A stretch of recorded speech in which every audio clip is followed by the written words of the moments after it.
Episode 130 of the Wilderness Podcast is brought to you by our Patreon supporters. Support the show at patreon.com/The Wilderness Podcast. Our supporter of the week is Jamie Clement. We're also brought to you by Audible. Get a free month and a free audiobook at audibletrial.com/wild.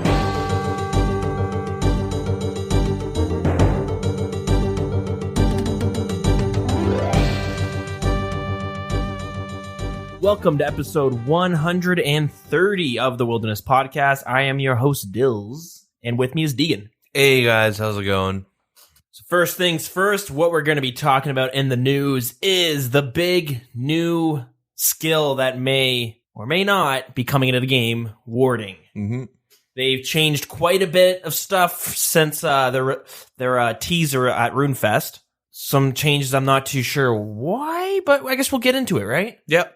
And with the Treasure Trails expansion being released last week, we get some feedback, or they're asking for feedback and some changes as well.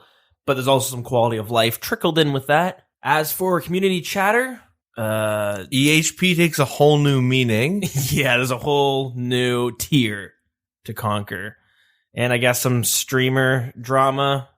So before we get into all of that, Deegan, what did you do this week? Lots of mining, lots of fishing. I don't know if I said last week, but I've taken a break from raids, from Xerix specifically. Right, and you're banging out, 99 mining? Well, I'm flopping between mining and fishing, just depending on what I'm doing on the side. But you're getting those both to 99, right? Well, 92 mining, then 99 fishing. Okay. If I want to sit down and actively play, I will power mine iron, and then if I want to AFK some stuff, I will just do barbarian fishing. Fun. Yeah. So I'm playing a lot of Siege, so I've been doing a lot of fishing and some mining. Right now I'm at 85 or 86 mining. I think I'm at 85 mining right now, and I'm at 93 fishing. So I've gotten 2 levels in that and a couple in mining. I don't know, I was kind of bored. So I went and did Mithril Dragons just for fun. Last week you did Rune Dragons, this week Mithril? Yeah. All right, cool. Mithril Dragons suck, but I got my Elite Candor and one of the things done from it. Okay. I was I'll sit there until I get the mangled or chewed bone or whatever. Right. And I was if I enjoy this, and maybe I'll actually keep doing it. So I've never really grinded them out. In conclusion, they suck. What sucks about them? Money. They're harder than Rune Dragons. Are they? Yeah. How? I don't know. I just really wasn't paying attention. No, less kills per hour. That's weird. Because Mithril Dragons, they do a ranged attack and a maged attack, right? And a melee. But if you stay at distance, you only have the 2 to worry about. But you should be meleeing them. I always mage them, and I always found it a little bit easier. Well, I have a Dragon Hunter Lance and shit. Oh, so that might be, yeah. Yeah, it's... When's that Dragon Hunter staff coming out? Shit. Well, we'll get into that later. Yeah, I don't know. I did the math, and I was getting less kills per hour with the exact same setup. I actually tried a different setup as well, just to see, maybe I'll just, go for more of a defensive setup. No, I was getting this, less kills per hour, the same setup, less kills per trip, which is weird. Yeah, I'm not too sure, because with Rune Dragons, they have that ranged attack that does a percentage, right, of your health? Yeah. They shoot lightning bolts, and if you don't have those, the lightning shoes, what are they called? The insulated boots? Yeah, the insulated boots, you take, a lot more damage. Yeah, but with the boots, you take, nothing. 8 damage. I don't know. It was weird. I just noticed that, the trips are shittier. The time in between each trip is longer. There's more running. It's just way shittier loot. The loot's awful. Yeah, it's not the best. It's you're there to 1 in 8,000 total to get 40 mil. Is it 40 mil for the helmet? Yeah. Really? It's 40 mil. Yeah, 41, but 40. It's gone up. Yeah. What the hell? Why has it gone up? They took it off Brutal Black Dragons. Huh. And no one kills Mithril Dragons because they suck. I'll do it because I'll get the Slayer task sometimes. I have that unlocked. I don't mind it. I get the noted mithril bars. You walk away like 20k, but it's I didn't mind doing it. I get them very rarely, so maybe that's why. It's a nice kind of change of pace, I find. Yeah, I don't know. Doesn't matter though. I got the elite Kandarin, so I never have to go back. Nice. Did I do anything else in RuneScape? I did a top attempt. I did one. How'd that go? Well, we didn't do it. Wait, what? Yeah, well, so someone in the CC, there's a listener that's like pretty experienced. Mm-hmm. And he's like, hey, well, let's go. I was like, all right, I'm down. And then we didn't really have anyone to go with. So we grabbed free-for-all people, and it just didn't work out. True, that sucks. And like just limited time, right? Just due to like time zone differences. Yeah. That's like the worst thing about being on East Coast. Maybe we should move to like BC or some shit so we can like PVM more efficiently. Yeah, that's a good call if you really want to take this seriously. Yeah. Because it's like either I have to stay up late to PVM or someone in the UK has to stay up way later. And then it's like, because West Coast or like, it's like not many East Coast players. But yeah, I don't know. I don't know what else I did. I honestly kind of just like AFK skilled and like did random shit on the side. Like, yeah, a lot of Rainbow Six. That game's fun. Shooting some people. I played with like my coworkers and my buddies and stuff. So it's always a good time. I guess, and it was also like Easter weekend. So like we did family shit and stuff. Yeah, and we went to the Ontario Science Center. yeah. Dude, It kind of sucks. that's a thumbs down. It used to be great. It was so good 15 years ago because all of the technology there was new.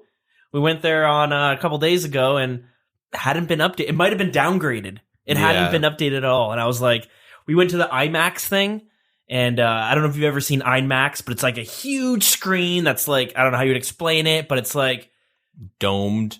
Yeah, at the time I think it was supposed to replicate like VR, but sitting, you know what I mean? Like you feel like you're there because the screen's really big and it goes around the room a bit.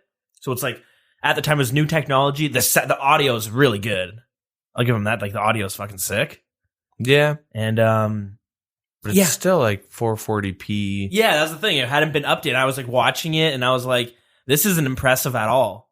Yeah. But because there's at the beginning of an IMAX thing, there's always that guy who's like, IMAX with using all these light sensors and the audio, and it shows you that we have a speaker here and a speaker here, and it's all over the room, and it's if you turn all the lights on, this is what it would look like from space, and it would show this like the moon and this giant light thing from the moon. You're like, oh, that's so cool, and then it starts, and you're like, God, it feels like the internet connection's really shit, and you're trying to watch a YouTube video, like. It just wasn't impressive, and I was like, yeah, the whole time I'm like, you gotta update these things. You gotta... Yeah. And little kids kind of ruin everything. Everything was sticky. Yeah, kids. I don't like kids. No, they're kind of annoying. They're very annoying and selfish and greedy.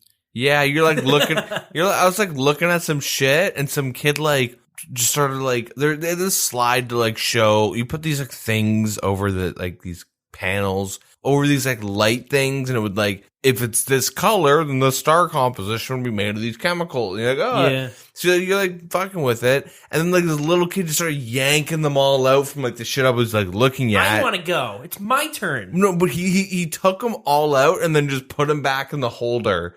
And I like looked at him. I was like, are you fucking kidding me? And his dad's like right there, and he's like, oh, you know, like son, boys will be boys. Yeah, and I'm like. I smacked him pretty hard. You know how much stronger I am than you? But, I think that's it. There might be some stuff I'm missing. Probably. I don't know. But yeah, that's pretty much it. What'd you do this week? My final week of school, so I had to do like the last presentations and assignments and our finals and all that stuff. And I guess the other thing is, I don't know if I probably did talk about it last week, but I'm waiting for the new VR to come out. I'm like super excited for it. Mm-hmm. And I really want to get it. It's obviously it's like $400, which is, it's expensive. But comparing it to some of the other VR headsets out there, it's like kind of on the lower end price wise. So I've been trying to justify it to myself to actually get it. You're saving money. Yeah. You're making money. Exactly. You could spend $800 on Microsoft's. Or 400 on this, you made $200. Exactly, it's profit. So that's my my mindset going into this because I work once a week. I went to download the the Oculus thing to test my computer to see if all my specs are up to requirements. And I thought it was, but turned out my graphics card wasn't. So then I'm like, oh shit, do I have to buy a new graphics card? Start looking at the prices for some of them. Started learning how expensive they are. So here's the thing, I'm an idiot when it comes to this computer stuff. Like when it comes to like building a computer and whatnot. You give me a day and I'll figure it out. But I couldn't answer any questions from if someone had them. Anyway, some guys from the Discord have been helping me out with that because they do know their shit. And yeah, I spent all today putting a graphics card into my computer, so it seems like everything's working fine. Yeah. Anyways, why did I go through all of that? I haven't really played RuneScape this week. I've just been busy doing real life stuff and getting everything else sorted out. So haven't done much. I am way behind in my plans, my schedule for getting these Elite Diaries done. I had planned to have... I should have had like 91 runecrafting by now, but I either just hit level 90 or I'm like 20k experience away from level 90. I can't remember. Yeah, I haven't really had that much time to jump on, which is unfortunate, but I think we're going to have some time this week to finally sit down and crack some things through. Yeah. All right, though, with that being said, we got some big topics to talk about this week, so we may as well just jump right into it. So I guess we'll start off. It's going to be a doozy. This might be a long episode, but the Warding redesign blog, they've taken into consideration what our gripes, well, they said they have, what our gripes, they said they've taken in consideration with our gripes, the first iteration of Warding. And now there's new ones. They want the skill to feel like old school and fill a gap in content with useful rewards and not just new armor. Imbuing rings, moving to warding, the concept of dissolving or like invention, fixed terminology. They changed how, they made like a lot of little changes. But I guess for all the new listeners and everyone, we'll just like kind of talk about. They've changed a bunch. They've added some new things. They've removed some of the other stuff from RuneFest. Yeah. But they have a little intro to the skill, so if you don't mind. Yep. The ground shook across the land as 6 ominous rocks rose from the earth in a swirl of magic and rubble. The scholars of the Wizard's Tower were quick to act and immediately began studying the monolithic monstrosities. They quickly discovered a method of manipulating the energy within the rocks and with various magical tools used it to create armor with impressive capabilities. Some would say this came far too easily, as if they knew exactly what they were doing. Mm-hmm. Dive into old school RuneScape's first new skill by discovering the hidden armaments. It's hard to read from so far away. Of the Wizard's Tower. There you will learn the intricate art of drawing wards and channeling VIS to create a vast array of armor suited for witches and wizards. So I guess we'll just like go through the whole update and then we'll talk about what we think about it afterwards because there's so much to talk about. All right. To make it a lot easier. So many things that we can discuss within the skill. So I guess I'll ask you, what is warding? To understand the role of warding, let's identify the gap in it's designed to fill. In most scenarios, mage equipment is either bought or dropped by monsters, cannot be created by players, so making magic an exception to the two other sides of the combat triangle, warding allows players to channel a material called Vis into woven materials and transform them into mage robes and armors. It's like you wrote that yourself. Yep. Well, how exactly do you train warding? Warding experience is gained in a few ways. Drawing wards, channeling Vis new equipment, dissolving equipment into Vis. Drawing a ward and dissolving equipment will only give token experience, the best way to train warding. Therefore, is to channel new equipment. Interesting. The best way to train warding is to channel new equipment. Who knew that crafting? Anyways. So below is, sorry. So here are the steps, I guess, to creating your gear. All right. Yeah. So you get your gathering tools and resources. So the first tool for warding are ward stones and channeling lamps. So ward stones There's two types of them. There's elemental and catalytic. Both types are created via a channeling lamp, and the ward stones can be stored in a warder's kit to save bank space. So elemental wards are a mixture of elemental vis and steatite. I don't know what that is. Don't like these words. Vis. That's Yeah. It needs a few more letters. Call them soapstones. But you use them to draw elemental wards onto the ground.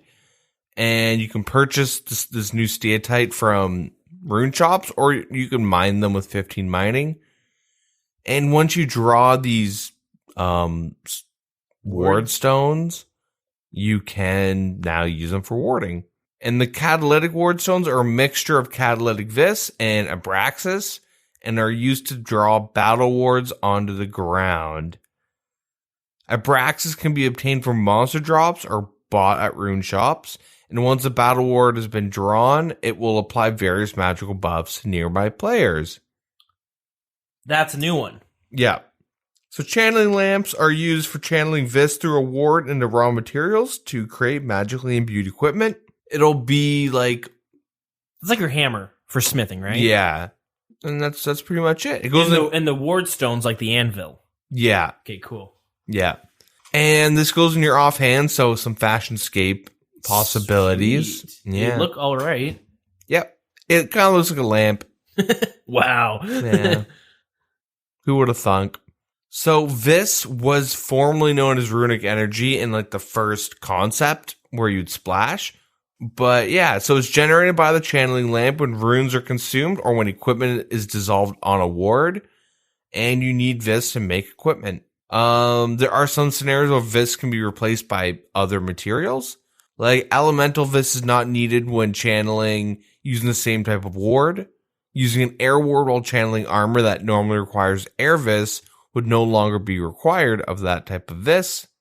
Same with like using elemental stabs as replacement for runes when casting spells. Is that poorly written? Because it's hard to follow.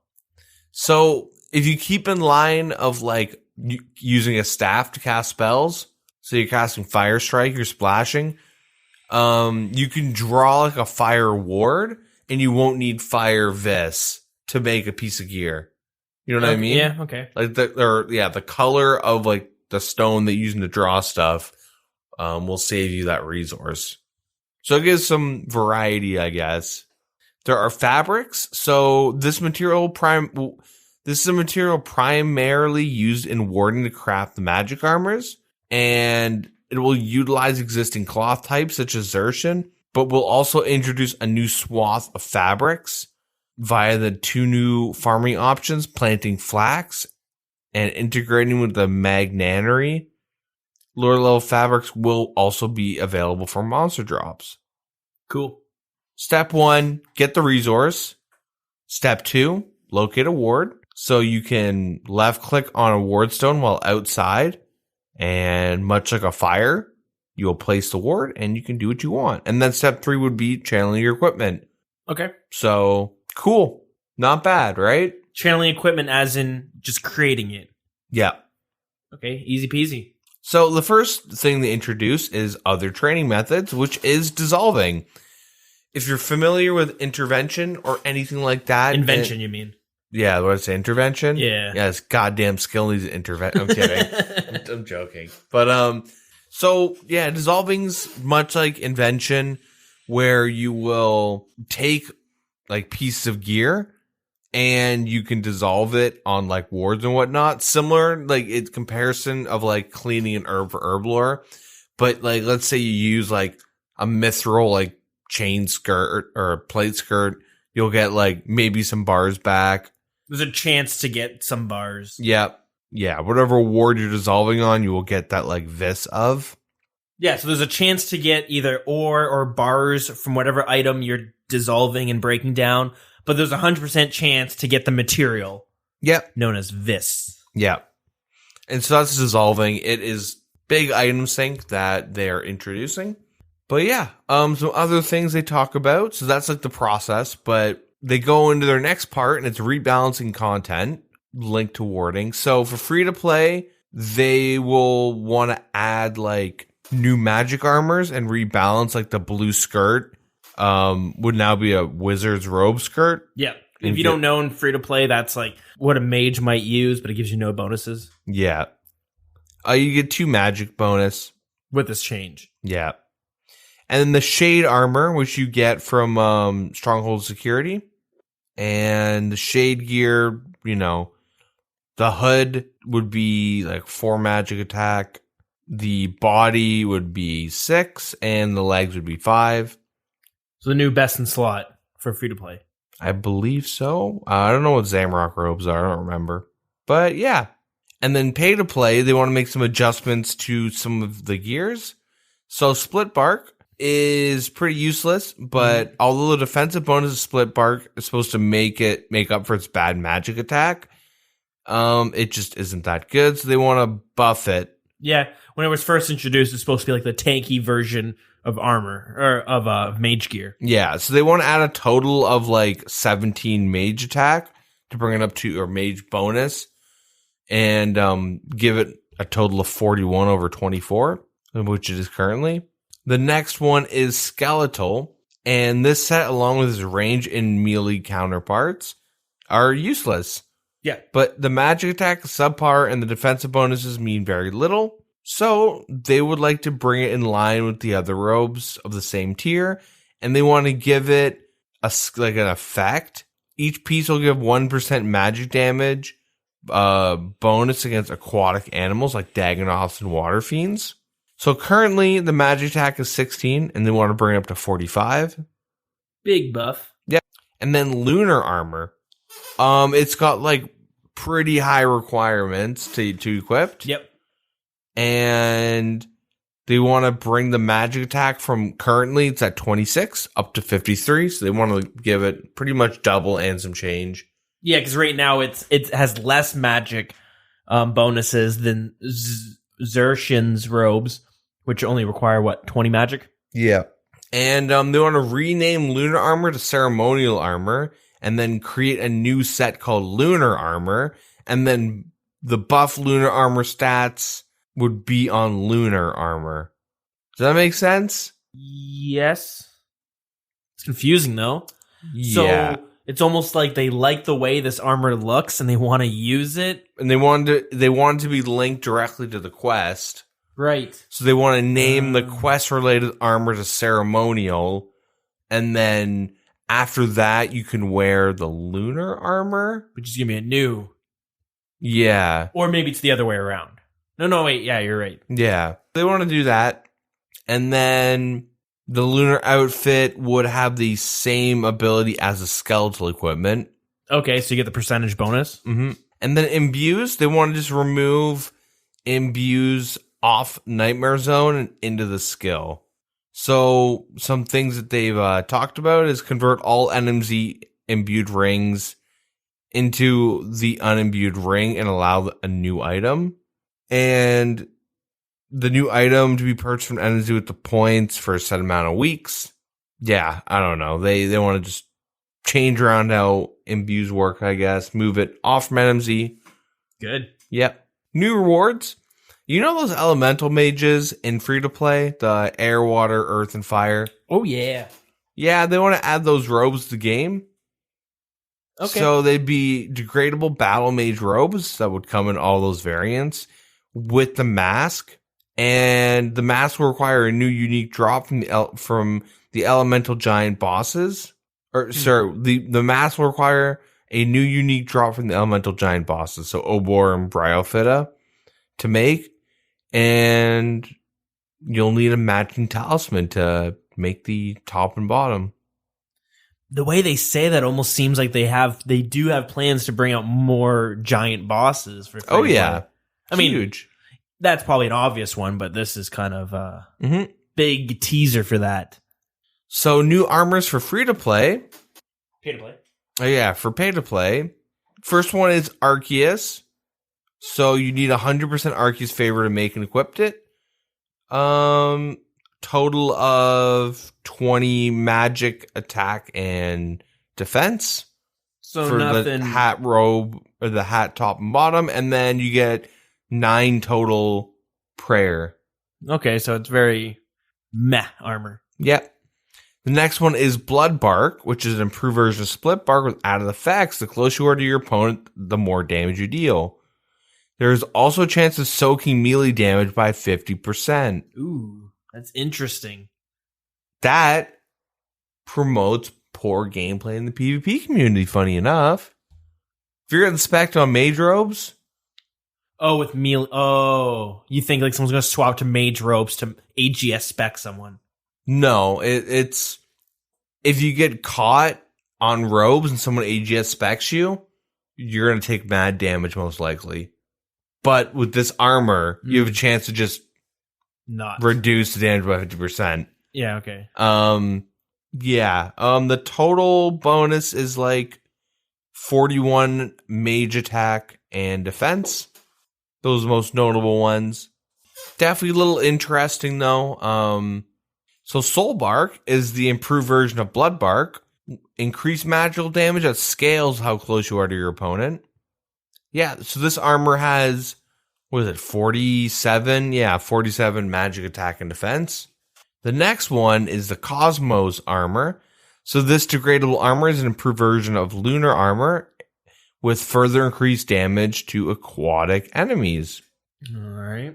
Yeah, so this is 55 magic and defense bonus, 9 magic strength. Wait. 9%, right? Yeah, 9% magic strength. What's that compared to what's it called? You know what I'm talking about. The that other gear? Ancestral? Yeah. I don't know what the total is off the top of my head. I should know, but what's Ancestral? So it's 2% each. So this is already better than Ancestral. We'll go through them afterwards, yeah. Okay. So Dragon High is a degradable rope. Sorry, Cosmos was degradable. Dragon High is also degradable. Dagon High. Yeah, Dagon High, sorry. And it has improved damage against undead enemies such as skeletons, ghosts, and zombies. This has a 55 magic attack and defense with a total of 9% magic strength bonus. Kin Hunter is a degradable magic set that works similar to the Dragon Hunter crossbow and lance. Oh, so there it is. There's the the Dragon Hunter staff. So 55 magic attack and defense with 15 magic strength bonus. And then we have Venomous. So these are degradable robes that have improved damage against poisonous enemies, such as lizardmen, spiders, and snakes. So this has 55 as well. Yeah. Magic and attack and defense bonus with 9 magic strength. And then, so that's it for the armors. For the weapons, they have Mystic Cocktails. So it's a range alternative item, an alternative to Chinchompas. And these weapons have damage bonuses against demons and require the completion of Legends quests to make. If used against non-demonic mobs, they have considerably reduced accuracy to avoid stepping on Chinchompa viability. And there are varieties: Guam, Haralander, Quorm, and Dwarf. Dragonbane Claws. Demon. What did I say? I'm looking at the wrong thing. Demon Bane Claws. There are 4 types of Bane Claws that are made via channeling specific items with Catalytic Vis, and they will have increased damage and will auto-cast specific spells against demons based on the claws you wield. They come in the following: Fiend, Demonic, Shadow, and Dark Claws. And Skull Scepter Imbues. The imbued Skull Scepter can auto-cast Crumble the Undead, has magical damage bonuses against undead, and has improved magical attack when compared to the standard scepter. Alongside these new weapons brings opportunities to extend the undead bane spells on the standard spellbook with Smite and Banish Undead. They come in the following: Chaotic, Deadly, Bloody, and Wrathful. And then new imbues. So, some new imbues. So, Channeled Skilling Rings. These rings will aid you in skilling via replenishing resources as soon as they diminish. For example, when wielding a ring of wood, when a tree falls down, there is a chance the tree will come back instantly. There will be 4 skilling imbued rings: Ring of Earth, Wood, Amber, and Iron. Channel combat rings and amulets. So there'll be 9 combat imbued rings. The Ring of Wealth, Warrior, Treasonous, Tyrannical, Gods, Berserker, Seers, Archers, and Suffering. I think it's safe to say the way they display that there will be the level required. Like it's the level tiers, right? As in Ring of Wealth will be tier 1. Warrior tier 2. I shouldn't say tier because people are going to think that's the level required, but you know what I mean, right? I assume so, but they don't really specify. I think they just kind of rattle off the list. Other content. And there's more. It just keeps on going. Yep. So, battle wards. There are a variety of ways battle wards could function, and these would change current PvM and PvP metas in a substantial way. And it offers a variety of designs to assure that they're creating content that you want most. So let's start off with area buffs. So with these battle wards, when stood within one tower radius from a ward, it would activate certain buffs to the player, but only while the player is dealing magic damage to enemies. A single ward's power is to spread over to everyone who stands near and gain the effect.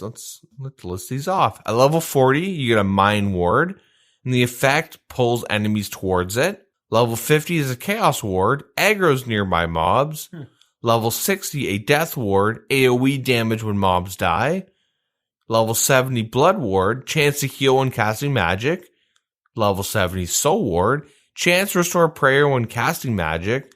Level 80 ward, or wrath ward, recoils small amounts of damage.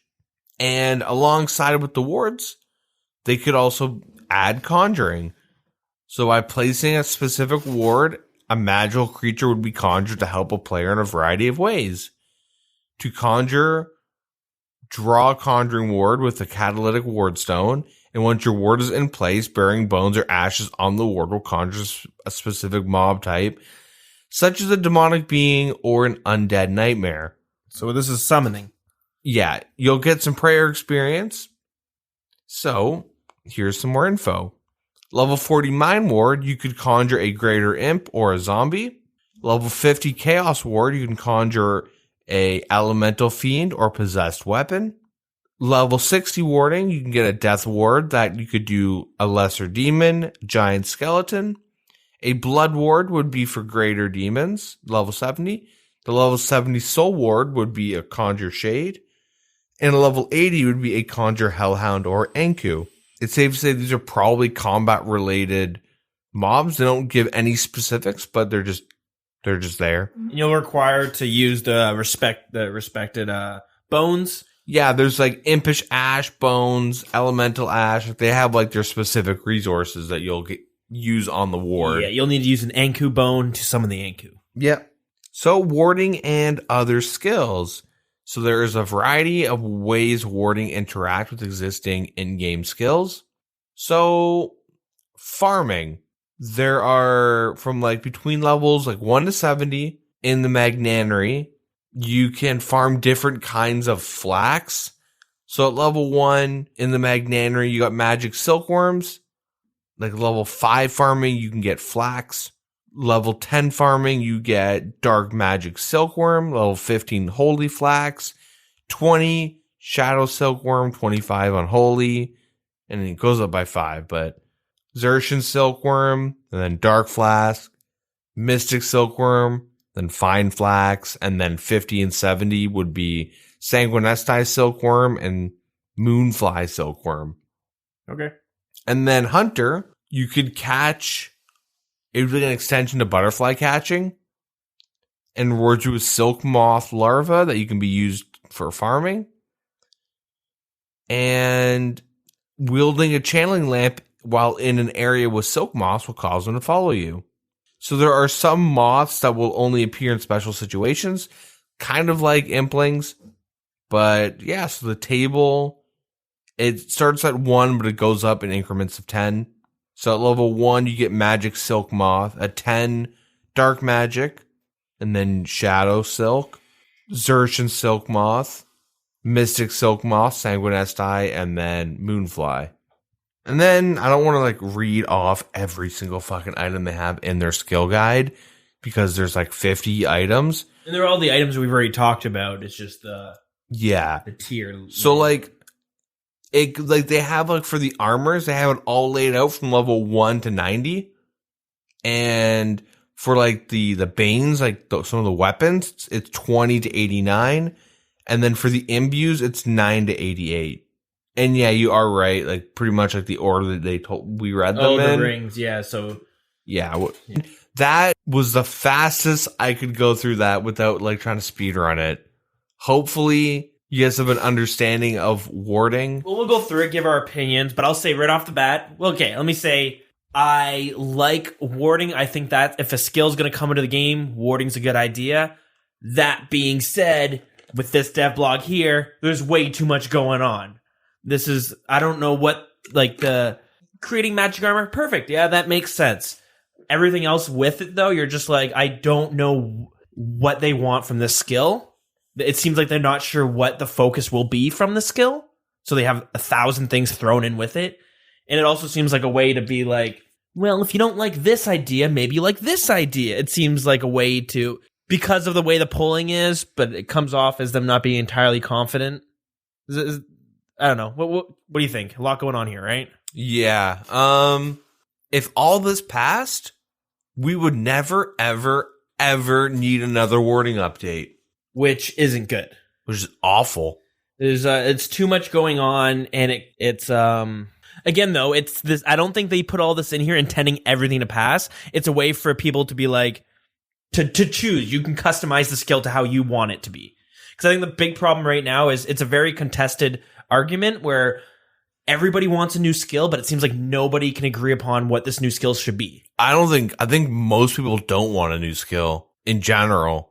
Well, I see a lot of people who want a skill, but when the new skill gets proposed, they don't like it. So it's like every single person has like their own idea for a skill they want in the game, which causes everyone to not want any other skill. I think, honestly, unironically, people want Slayer too. They don't want like a skilling skill. Yeah, okay. Because like people don't like people just want to kill shit. Yeah, no one wants a that's skill, and that's why they end up like, we're gonna wow you. We're gonna throw like 80 things. Let's go through it. Yeah, we'll go through it. So the first thing we talked about was the process of actually making the clothing, the like tailoring, right? So this is way better than their first idea, because their first idea was you splash. Not kidding. You go to an area, you splash, and then you go to like another area, like rune crafting, and then you make armor there. Well, no, you could still place the ward down, but there was these rocks you had to go splash on. But like the further you were away from those rocks, like they wanted you to like place the wards near those rocks. Yeah, because I think you gained the resources to make the wards. So it's like if you had a lot of shit to make, you may as well be doing it right next to this so you can replenish. But anyways, this new one is literally just like you make your own ward, kind of like how you make a fire, and then you use the resources on that to create it. What do you think of that? Well, like that as a whole sounds good, but how you get the resources are actually where my issue is. Like the concept. So the dissolving is what you're not cool with, and farming. Okay, well let's go through dissolving. We'll go through it as we talked about it. So we'll get to farming when we. Yeah. Well, we should go up a bit because they use crafting as an example to make armor. Like go like at the very top with the comparison, and like I just want to talk about this for a quick second because the community compares warding to crafting, and the only similarity is that they're like buyables that make armor, right? Yeah, and smithing, but like people like smithing super straightforward. For the most part. But the thing is, crafting was never implemented to make armor. Yeah, when I went and looked into this, when they brought crafting in 2001, I got numbers, I got years. In 2001, it was jewelry and pottery. Yeah. And then with the release of RuneScape 2, that's when you could make Dragonhide. Okay. So, and that's 2 years later. That's 2003, right? Yep. got to keep that in mind that like crafting wasn't implemented to make armor. And I just want to throw that out there because everyone like is comparing it super hard. Be like, crafting does everything. It's like, well, it's been around for what, 18 years now? Mm-hmm. There's literally people who were born after crafting and like they're driving cars and they're voting. Oh no. And they're drinking. Oh geez. They've had kids. Oh no. There are people who have had kids before crafting, before you can make dragonhide armor in this game. Then they're going to the science center and touching all the stuff. Yeah, goddamn animals. Bastards. But anyways, let's go back. Yeah. Dissolving is super worrisome to say the least. Yeah, it's a big item sink, and it's gonna change. It could easily be a big change for the economy. Yeah. Whether or not in a good or bad way, that's something I don't think we would know until it happened. Which is scary. Yeah. So I guarantee you Jagex isn't paying people to see what this will do, but it's not that like dissolving, it's an item sink. It's that dissolving does two things to the economy at the exact same time. So, because every item that's going to be dissolved will like, it'll be alchables. It's those items that are already at alch price. Yeah, you're not going to be busting out the whips and stuff. Yeah. I mean, you could, but. Well, I don't think you can because they don't yield any resources. Like, what are you going to get from a whip? Just the vis? Yeah. Yeah, like, I don't think you would get. Maybe a sausage. Yeah. Spine. Yeah. Some bones. So there's an item sink for like all the alchable items. And then on top of that, if you're getting rid of an item and you're not alching it, you're also not bringing money into the game. So this causes the price of a bunch of items that affect everyone that will be buying, selling, using, like, you know, everyone involved, all those like highly traded items or whatever, those items coming into the game are going to be not coming into the game. And then they're also not being alched. So like the prices go up, but the money coming into the game won't be rising at the same price. Like, and it'll be like, it's like lowering the minimum wage, but then like the economy gets inflated a lot. You know what I mean? Yeah. Like there's way less money coming into the game into the average player's hands, but now the cost of like all these pieces in general have shot up. Well, I will say though, the pieces that are shooting up, it's nothing like there's such cheap items as it is that I don't think it would be that as big of a deal. Do you remember when Invention came out? Well, I do, but I wasn't playing RuneScape 3, so like the price, like things like quadrupled, like. But most of these things were clue items because that's where a bearer lot of items, like a ton. It wasn't just clue items. It was that's because those are uniques though. Like, Invention caused a bunch of these clue items to go up, which is like crazy. Because when I logged into my RuneScape 3 account, I made a lot of money from selling like composite bows. Like a U composite bow was now selling for like 400K. Yep. And so it's kind of hard to compare them. Like it's similar, but the difference between with Invention is that a lot of the uniques is what really went up in price. Everything else, it probably went up when it first came out, but they settled back to how they were. Pretty much everything went up in price, but the big thing is that if uniques go up in price, that's one thing, but every other alchable will be skyrocketing in price. I don't think it's going to. It will, but I don't think it'll stay there. It always like. Merching or like playing around like items for its alch price, which is like, I don't know if that's good or bad for the game, but I don't think that's good either though. The main thing is that like we don't know how drastic it would change everything, because you have to keep in mind that like you're doing Slayer because no one likes the skill. You're doing Slayer, you get like 4 rune full helms. Like you're not going to be you might not alch them anymore. You might just dissolve it. Yeah, you might, but why would that be a bad thing? Well, now rune helmets are skyrocketing in price. But when you say skyrocketing, are you expecting it to like be 10 times as much money, like 5 times as much? If they were to be like 50% more, I don't think that's doubling in price is like considered skyrocketing. I don't think that'll be like that forever, though. I think it'll be like that at first. It'll be a constant, ongoing thing. I would have to disagree with that. Well, like if you look at the items you could make through warding, Yeah, so that's and the fact like the high tier stuff is degradable. And if they're going to be focusing on alkables, you would assume that dissolving dragon and rune pieces will yield you, like, even if it's not tier 90 venomous robes or something, like at least like the wards or something, like at least the tier like 50s and 60s and stuff, those will be affected. And like even the lower tiers, like a lot of these things that they suggest are like powerful items to be bringing into the game that will be used. All like the really good things are one-time use or degradable.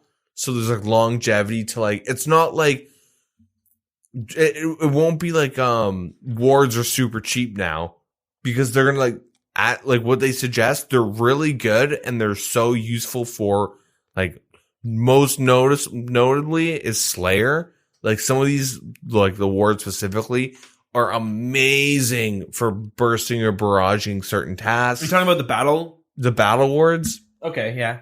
That's one aspect they brought up. Even Conjuring, like that stuff would be amazing for Slayer. Not just AoEing, but like changing, like if you have a cannon and like now you're cannoning Calphites and they're dying and doing AoE damage, like, or you're gaining health and prayer. Like there's a lot that like these items, which are going to be one-time use, hopefully, that like it'll have a constant need for people to be constantly dissolving. But right now, these items are sitting at ALK price, which I don't think is also a good thing. Basically, Jagex is dictating how much these items would be worth by putting that ALK price. I feel like when an item's hitting ALK price, it's either like useless and nobody wants it, or there's so many coming into the game that no one's buying them anymore. Which I think that will always happen with any game, though. Which is why I don't think this dissolving thing would be that big of a deal for some of these alkable items. Well, because we're already at that problem. The main thing is that it's not a problem, though. See, the problem isn't that like they're set at a fixed price, because like if you were to compare how much like a rune set is now than it was back in the day, it's like not that big of a difference. Like a rune set back in like 2005-6 was like 250K. Yeah, now what would it be? Like what, 150, 180? I don't know. So, but like with you saying that an item doubling in price is a huge, it's like skyrocketing. Yeah. But like on the opposite thing, these items have crashed then from the same percentage, right? 250K now being worth 150K. That's a huge crash. Yeah, but first, like that happens slowly over the course of 6 years, right? Yeah. It's not like a overnight thing. And a lot of that is from like Jagex making mistakes. Instead of addressing the core issue, which is like, why did we let Slayer, how did we let Slayer become such a problem? How do we fix Slayer? It's like, let's just put a band, let's just give some medication. Now you can create crazy good gear, and now these are going to like go up in price, and so they're just changing everything. And the thing is, so your problem with dissolving is only the fact that there's going to be, the result would be good gear in the end. No, my problem is that it's like, it's changing two major aspects of our economy with one update, which is like a lot to do. It changes it in two different ways, where there's less money being put in the game, which isn't bad, and there's an item sink, which isn't bad, but to do it at such a high scale, yeah, on with two different factors, that's where like, I'm not saying it's bad, I'm just saying it's something to consider when you bring this in. I know you could get like a rune bar if you do like a rune plate bar. I know you have a chance to get some shit back, but like there's just two major things that are happening that will be at a high rate for a long time. And if the average person is considering dissolving as they're like playing and doing Slayerscape, like it will have a constant weird fluctuation of gear that arbitrarily rises and falls, and it makes like the market really unpredictable when new items and bosses get put into the game. Like it just changes so much, and it's going to like become another beast that they're going to have to wrestle, possibly. You never know. It could be the perfect solution, but the thing is that they don't even know what this will do. Like I agree that it could change the economy a bunch, but I think I'm leaning, you're more leaning towards that it could be bad, whereas I think I'm leaning towards that I think it would be okay as long as you can only dissolve up to rune, like stuff like that, like craftable items. Well, I'm not saying it's bad. I'm saying it's something that they have to consider. Yeah. Which I don't think they fully have considered. Because it seems I would say they have. That's the reason they're bringing this in. Like, this is for them, it's trying to squash two problems at once. Yeah, in a major way, which is not how you want to do things. Because we've said in the past, like, it's fine to roll out, like, do it inch by inch, like, slowly try and fix the problem, slowly but surely. Don't, like, slap down this. Yeah, but like, let's look at RuneScape 3 when they released Invention, because they kind of did the same thing. If not, that was on a larger scale. But they realized they needed to fix their economy was in a terrible spot, right? When you had like barrels being alk price, you know, like tons of items being like so low that nobody cared about anymore. But that isn't because there's so many in the game. Is that power creep? It was a bit of both, though. Like, nobody wanted it anymore. Because they there's like way better alternatives, right? Yeah, and they're just like, it's like a lot of the value of items is that, like, how often is someone going to be, you know what I mean? Like, if they kept implementing new gear at the rate of like RS3, then like, and new bossing and stuff, like at this point, barrows would be like elk price. It's not because everyone's doing barrows all the time. It's that barrows is now actually bad. And bandos wouldn't be going up. Like, we've had bandos go up in price. Yeah.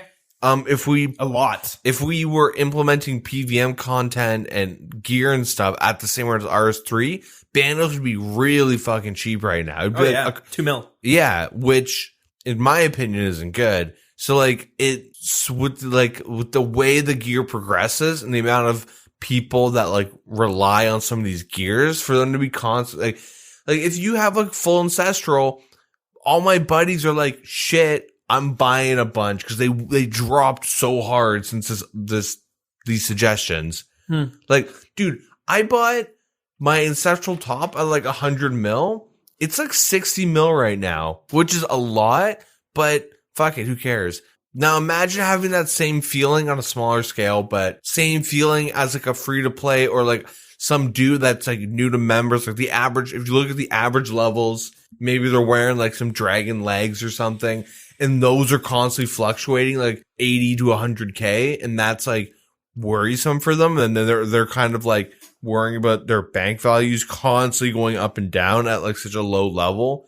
Well, when we talk about the runes, like you're talking about how it's going to be causing these items to go up in price with less money coming into the game. But the problem that we had since old school RuneScape came out is that a lot more, there's so many way better moneymaker methods. At the same time, like in free to play, rune armors are going down. So now they can make more money faster, but they also have to spend less money to get the best gear. So this is like, the items settled at elk price. And then the money per hour just kind of slowly goes up. Yeah. It's not like one day rune armor will be like 60K for a set. Like it'll always sit around where it is if we continue going this way. No matter, like, if we just like continue this path without implementing like a dissolve mechanic. And the main thing is that like the money per hour is going up because we introduce more and then we alk it, blah, blah, blah.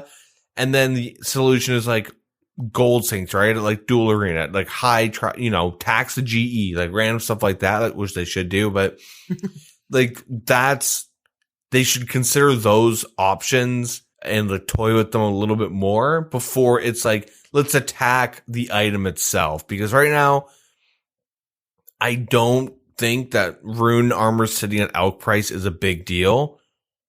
Because if these also go up in price, like, for high level players, money per hour shoots up, and same with like Slayerscape. You know what I mean? Like it can help, but it creates this really weird imbalance in the economy where, because such a heavy portion of our economy is linked to alking. You see where I'm getting at? Why it's weird to like kind of put like flex tape on the whole solution. Like, hey, once just put flex tape on armor. But it could be the solution. That's the thing, right? And it's kind of like, don't really know until they try it. It's one of those things. But they don't know at all. That's the thing. Neither do we. No one really knows. We can speculate and guess. And the thing is, they need to like, if they even have to like hire someone that can like look into this, hire some guy from the stock exchanges. Well, like Blizzard did that. Blizzard's done that a ton of times when it comes like, probably not anymore because that they fucked everything up with tokens and all that shit. But like at one point, like Blizzard's economy reflected real world economy, and they also would hire people to like make sure that what they're doing is healthy for the game. Like these are just ideas they're throwing at us, but how do we know they haven't hired someone? They probably would have tweeted about it. Let's be real. We don't really know though. You know what I mean? Like, but we do know because in the past they bring in big things that fuck a lot of things. Like they clearly didn't fully think the issue or like what the update will do. I mean, the fact that like the farming guild led to Tebow spawning. Yeah, I don't know. That doesn't really have. Okay, well, how about seed contracts fucking with like prices or birdhouses fucking with brews so much? Yeah, but I mean that's going to happen down the road at some point. Well, implementing something like birdhouses, if you gave me like a day, I got a big head. You know what I mean? Like someone who like, if you brought in someone to like, all right, this is how this all would interact, they'd be like, okay, well, over time, brews are going to be so cheap. Look how many like you're getting per like 40 minutes. You know what I mean? Like that is something, if they actually sat down and looked at the numbers and looked at how many people would probably get around to doing it, they would have been able to squash that problem before it even came out the gate. But I don't think they knew it was going to be a problem until they started actually getting the stats for it. Because but like wanting the economy to stay how it is right now for the rest, it's not going to happen. Things are going to go up. Things are going to go down. Things that, you know, like brews or like, let's just use some random like super restores. They might go down in price in the future, or they might go skyrocketing up in price for some reason. But like, we can't expect Jagex to try to prevent that every time. Well, it's not the preventing, it's understanding, right? Yeah. So like, if you said, well, why would restores ever go down in price or go up? One, it's like the amount of coming in obviously causes it to go down, but if new PVM content, new updates come out, or like new methods of bossing that require more, or like new uses for whatever, that causes, like, especially with like new content coming in, that causes shit to go way up. But the good thing about, like, the cool thing about RuneScape is like the economy is such like a free economy. It's player driven. I don't want Jagex to be enforcing like what prices should, or like I don't want them trying to control what prices are of things. Yeah, they shouldn't just like suddenly bring in things that are going to cause all these things to crash, because that could be a bad thing. But at the same time, but they've done that a lot. Yeah, it's going to happen sometimes. But at the same time, like they have to let the players decide what things are going to be worth with new updates and stuff in the future. Yeah, and like right now they have decided that rune armor can just sit at elk price. Yeah, exactly. But that's more. Is that bad? Being hands off. Is that bad? Like, do you think rune armor should be like 500K? I don't think it should be 500K, but I don't. Okay, not rune armor. How about like dragon plate legs? You think they should be at? Like, what do I think? I don't know. It's cool for radio. We don't know anything. True. The main thing is that like they like what generally will dictate the price of something is its viability, not like the supply and demand. Sure, you could have like 1 million dragon plate legs, but if you kind of use it for like a couple levels and then get rid of it, like you don't need dragon plate legs because they have things like obsidian armor. Yeah. Why would you honestly wear them besides like PKing and style? You know what I mean? Like, in general, you'd probably want to go like tank legs, like Torag or something once you hit the level, or like just go straight to obsidian legs and use that till tacits. And so that's what affects the price of them. To like say, I don't think that's okay. Let's make them arbitrarily more expensive and you can dissolve them and stuff. It's like, well, like what the fuck? When an item gets down to elk price, that to me is usually, it's either the item is irrelevant, like dragon plate legs, kind of irrelevant, more like Fashionscape. But then we look at rune's used a lot. It will always be used a lot. Temporarily though. It feels like it. Like getting 40 defense, you can get that in a day. But free to play, it'll be always used. And then in members, Well, You'll still use it for PKing and stuff. You don't use Dragon, right? You're not going to use Dragon for PKing. You're not going to use that to really even train. Like, you might, but is this better? I mean, Obsidian, you know what I mean? Like, or most people are going to either stick to Rune to level 70, or they're going to try to get Obsidian. I mean, I use Dragon, but that's because I was living in the golden ages. I don't really think anyone, like, if you're like a free-to-play person and you have Rune, your goal is to wear your favorite god armor. Yeah, not to wear full Rune. So even in free-to-play, Rune is temporary. Like, there's going to be a point with this skill where Rune armor will be more expensive than god armors. Which means, so now we have to bring in clue scrolls into the dissolving aspect. Clue scroll items. Just the trimmed armors, you know. Well, even like cosmetics and stuff, why would it just be trimmed? Because you can get the bars from it.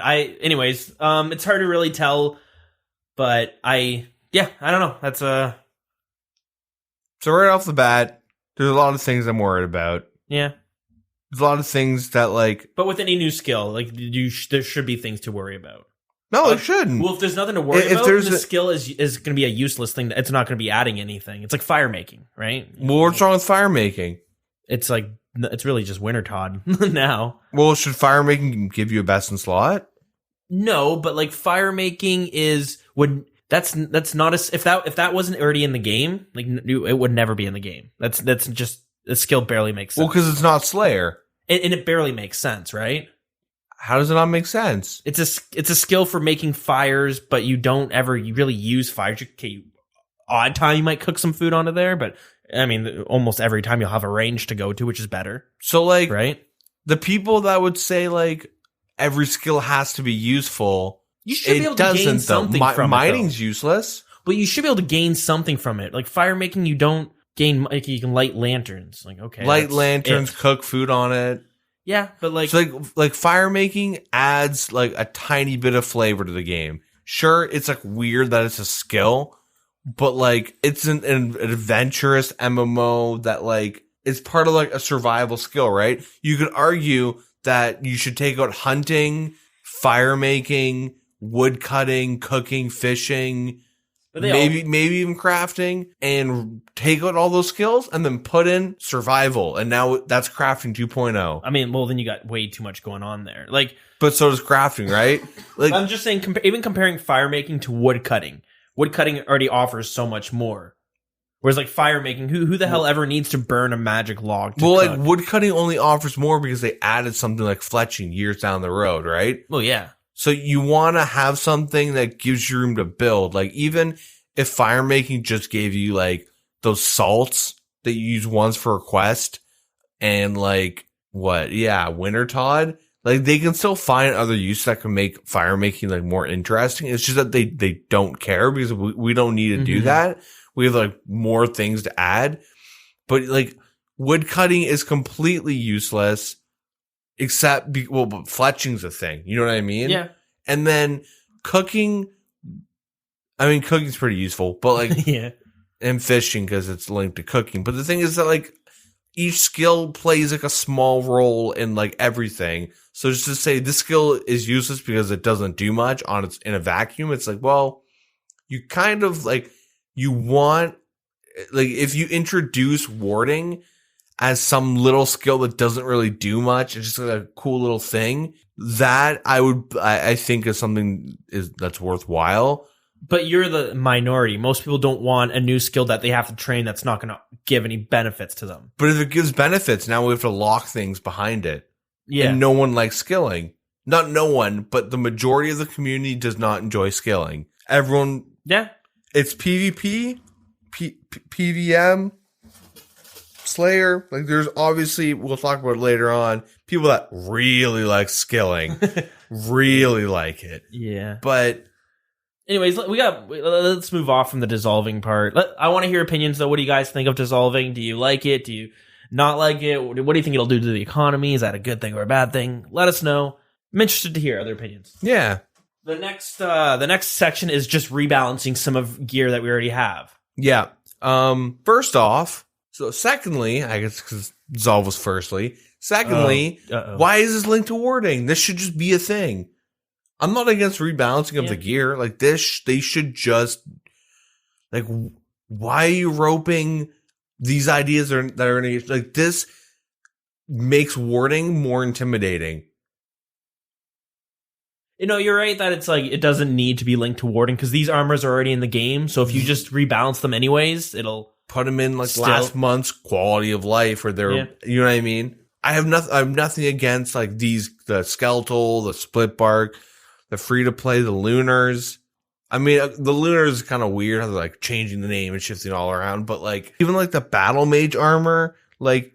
Ever since they added those elements, I remember logging in and seeing those battle mages the first time ever. And I killed them for hours thinking I could get their gear and being like, why the fuck can I get their gear? Not just you, tons of people were there. You're fighting over the spawns. Yeah. And just like add that to the game. Why are we like roping this? Yeah.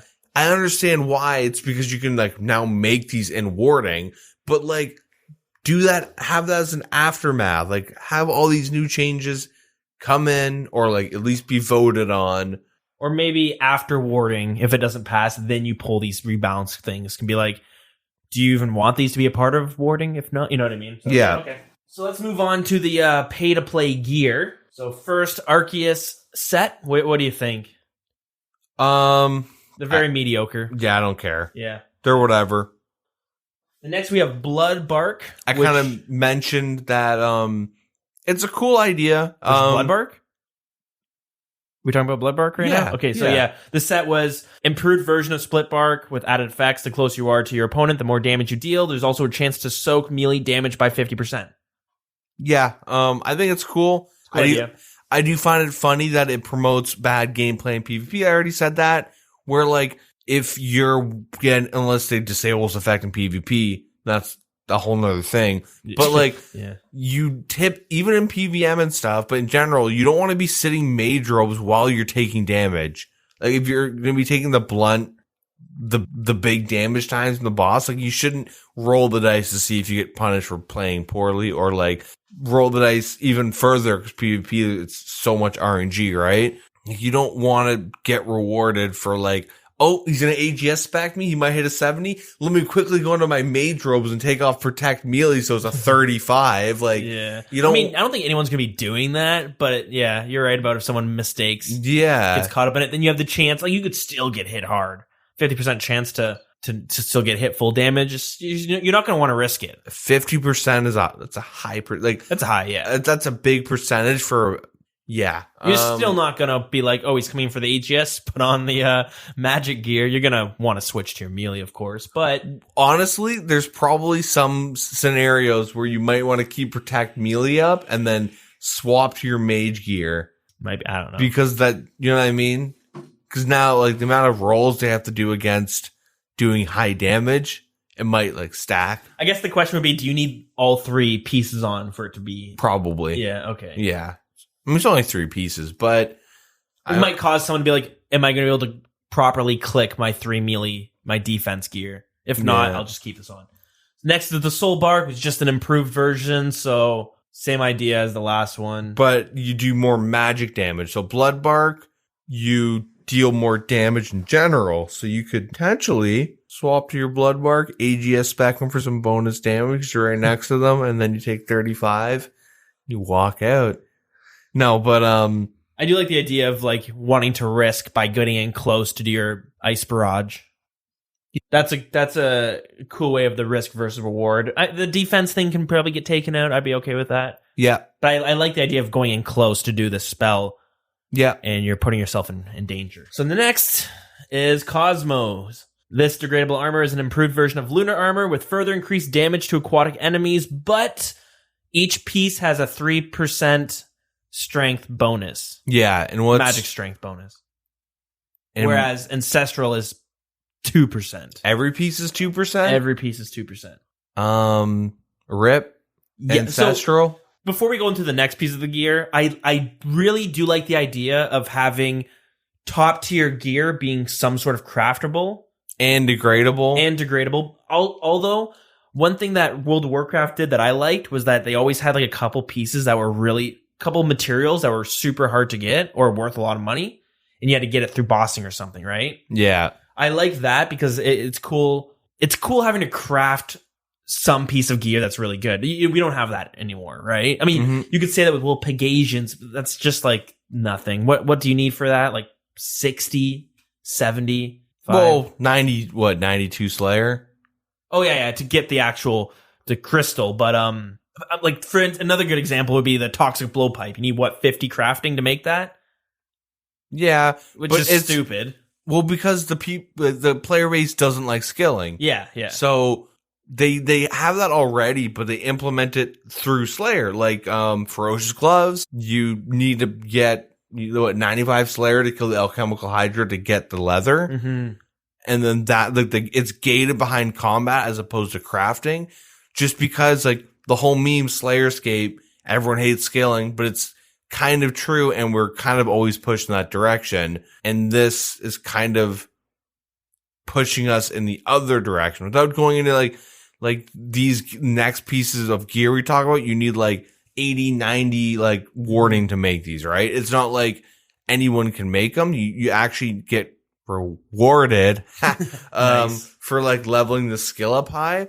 And it does. The one thing I will give warding credit is that it's kind of cool to think that the skill might be so fucked that you could sit there and make money at a high level. And that just doesn't happen. Yeah, like there's some instances where you like smithing. If you have 99 smithing, you can like make good money per hour. How? Making rune two-handers and free to play. That's so lame. Well, when I say good, like a couple $100K. But I like I said, I love the idea of actually crafting gear that you're going to use. Yeah. So I like that. Now let's go back to the Cosmos. 3%. It being stronger than Ancestral, I don't think is a good idea. You should probably swap the two stats. It's actually really funny to think that if we go back to Xerix and we said no to Ancestral, these would be a really fucking cool idea. Yeah. But because Ancestral's a thing, PVM Slayerscape meme, again, these being added to the game being better than Ancestral means that they're not going to be put in the game. Which kind of shows, this is like why I keep always saying that Jagex doesn't understand why skills don't get put in the game. And it's because nobody likes skilling. Most people don't like skilling. Yeah, when I say nobody, the average person would be like they'd prefer not to skill. If I ask you, like, okay, like, it's listeners, but I'm going to put you on the spot. If you do a skill for a day, what would it be? Or it's like, you come home from work. What do you want to do on RuneScape? I kind of want to do Slayer or bossing. I don't really want to do rune crafting. I don't really want to do wood cutting. It's not fun. If you have to do one skill, like, you don't have to answer it. It's like, if you don't want to, but like, just in general, if you have to do one skill, you can like think it in your head. What skill is it? No, let's all say it at once. 3, 2, Slayer. I was gonna make a joke that isn't combat related. I was gonna make a joke like that, but that isn't combat related. It doesn't matter what the answer is. Most likely, you're thinking of something that's pretty fucking AFK. It's like, like wood cutting. I just go watch Netflix for the fuck it. I'm just gonna do wood not cutting. Gonna play. I got redwoods, baby. I don't need. It's easy. It's like not many people are like, wow, I really like 1.5 ticking, so I'm gonna choose wood cutting. There are people that do that, which is fine. It doesn't matter if you don't like scaling or not, but these are kind of the repercussions of like Ancestral being put in, and then these items could be super cool, but because they have to be better than Ancestral for them to be put in the game. I think this was a mix-up on Jagex's end. I feel like Ancestral should not be the stepping stone to the Cosmos gear. I think it should be the other way around. Yeah, exactly. Because I 100% agree. One, the gear would be degradable. So it's like you're going to have to constantly put your time into it. Two, you would only really use these at DKs or something, right? Like what water-based creatures are there that you'd really want to use this on? Yeah. Kraken would be pretty hot. Yeah. Oh, yeah. Slayer, right? Think what other Slayer bosses live in the water? You know what I mean? Zulrah? Maybe? Oh, we'll get to that in a minute. it should be a stepping stone towards Ancestral. So I think it should have a 1% or 2% strength bonus, if any at all, because I'm totally okay with it going Arums, Cosmos, Ancestral. Yeah. It makes no sense to go Ancestral, Cosmos, because then Ancestral, it's going to be like 2 mil for the set.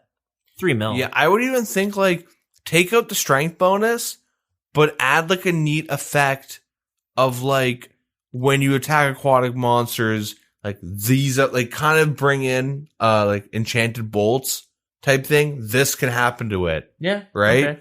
Instead of it just being more damage, like, make it interact in a cool way where it is better than other stuff, but not as good as Ancestral. Mm-hmm. Now, we should say we have no idea what resources are required for these gear. So for all we know, Jagex's plan could be like, no, it's so much more efficient to go grind Xerix until you get Ancestrals than it is to grind the materials. Probably not, but we don't know, right? Yeah, unless you gotta dissolve Ancestral into this. But, anyways, let's move on to the next one because it's the Dagon High gear. Yeah.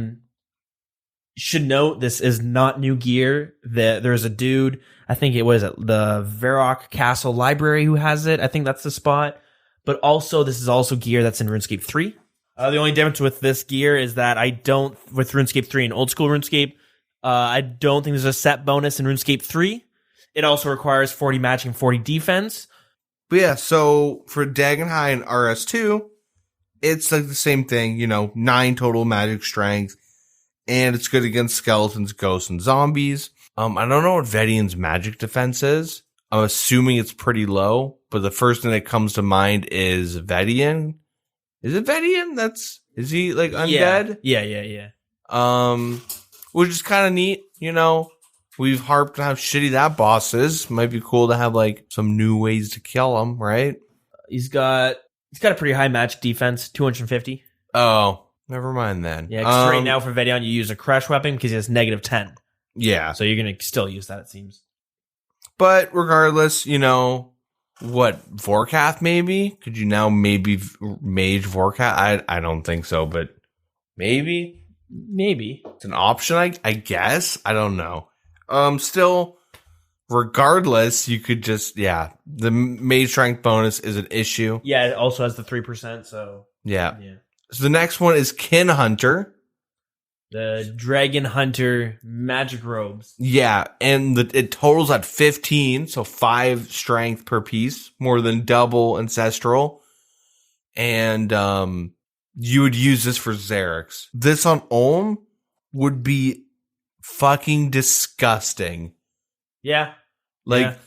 If you're in like max mage and you're maging Olm, like you already ripped the mage hand, especially with the Brimstone Ring, which added a lot. With the Sanguinesti staff too, it added a lot. This adds a shit ton of more damage. Like it's kind of crazy. Anyways, I like the idea of the robes giving you a bonus. But it's just the numbers. The 5%, 15% total is a lot. Like more than double than Ancestral. Like it should be you should want, if you're an Iron Man, you should want to get your warding up to make these to get Ancestral. Yeah. Not the other way around. Yeah. So it's a little too high. I would be totally cool with this being like a little bit lower than Ancestral, but I still would love it to be like, hey, it's pretty damn good still when you get the full set. Yeah, my main thing is that it's stronger, but also it has improved damage. It's a double stacking effect, which it's too good. Yeah. And then the last one was Venomous, which is 3% for each. Well, hold on, sorry. Let's go back to Kin Hunter because there are things like Rune Dragons and all that stuff, and just like Brutal Black Dragons, like all the other kinds of dragons you could use this at. Yeah, like I said, I made the Mithril Dragons, so I'll help you there. It's not just Olm, don't worry, guys. Vorkath. Yeah, Vorkath. Again. And then Venomous, it's 9% total, but improved damage against lizardmen, spiders, and snakes. Zulrah is a snake. Yep. So this would be used at Zulrah. Again, same issues before. It's just too good. I like the idea. Stepping stone meme. What I think they should do is increase Ancestral to 3%, put all these to 2%, maybe have some at 1%, I don't know. But then instead of having it increase damage against these, maybe just increase accuracy? I think they should just have special effects. So, like, if you're wearing a full venomous set, make it so that you, like, reflect venomous damage. If you're venomed, your venom damage would, like, either hit them or, like... Oh, like you recoil the venom. Yeah. I like that idea because then you have to risk, should I take this poison damage to recoil more? Well, I was just saying, like, even... Like, if you're PvPing, right? Mm-hmm. Or, like, you're bossing, maybe you don't take the damage, maybe you just reflect it back. Yeah. And you could just counter that by bringing anti-venom if they're trying to reflect venom onto you. Because, hey, snakes have venom in their glands, so why can't you hold your venom in your glands, right? Your armor glands. Yeah. I don't know. But I accuracy stuff, like, I just find it kind of boring. Like, I do want to see, like, neat special effects. But anyways. Moving on to the weapons now. So we have Mystic Cocktails, basically the magic version of Chinchompas. Yeah, I actually really like these. It's a cool idea, and it also might give room to, the unholy vials or unholy water? No, sorry, holy water. It's a ranged weapon, and it's a vial of holy water that you can throw at demons, and it does extra damage. Problem is, they're hard to get, and they don't really do that much damage. Not really worth to use. Yeah. Now, this isn't really in here, but I could see it definitely being added to it as well. Yeah. It's a cool idea.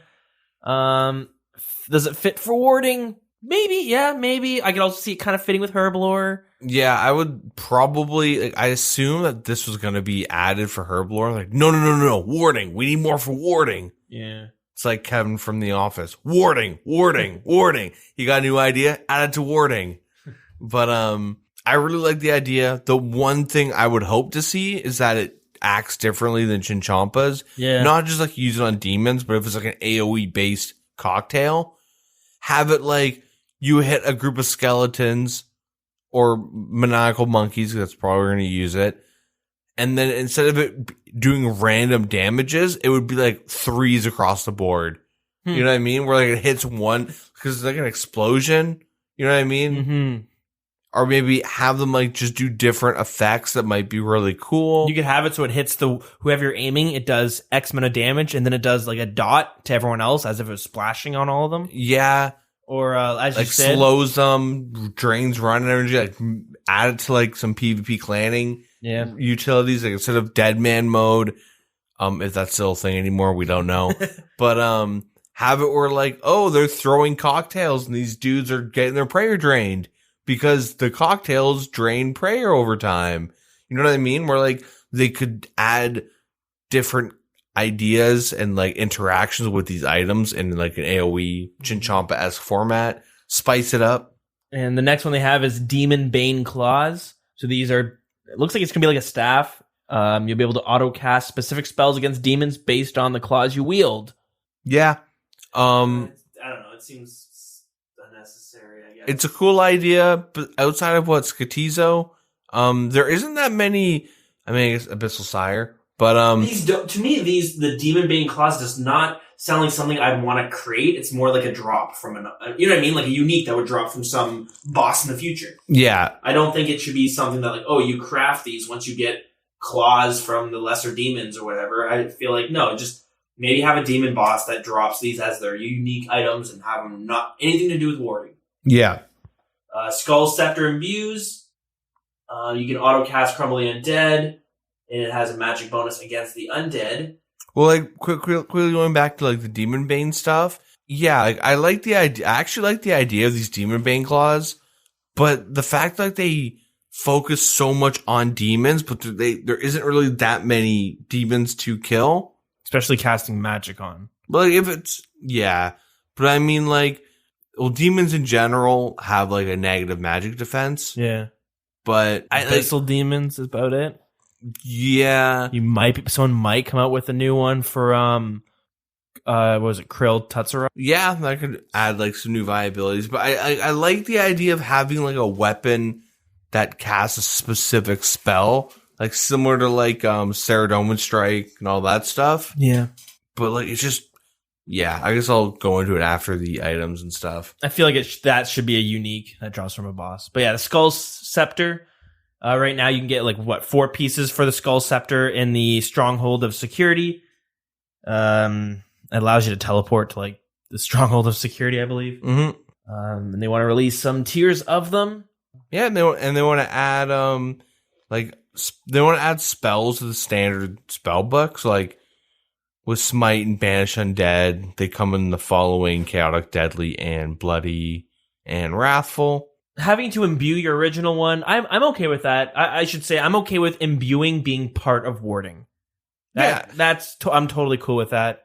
Yeah, take all the imbues in the game and find fit somewhere in warding. That makes it so much more streamlined instead of going to NMZ for some things. And like the next we have like the channeled skilling rings. Yeah, like I'm fine with that. So cool idea. And we're going to talk about it some more, and we're going to get some more examples of this. But if you remember, way back, I think it was Mod West, Mod Ghost, Mod someone. Remember when he came up with the Arceus spellbook, his redesign? I think so. And this was supposed to be some sort of spell. He had the spells that would allow it so that you would... They had skilling spells of some sorts, if you remember. Wood cutting, fishing, and mining.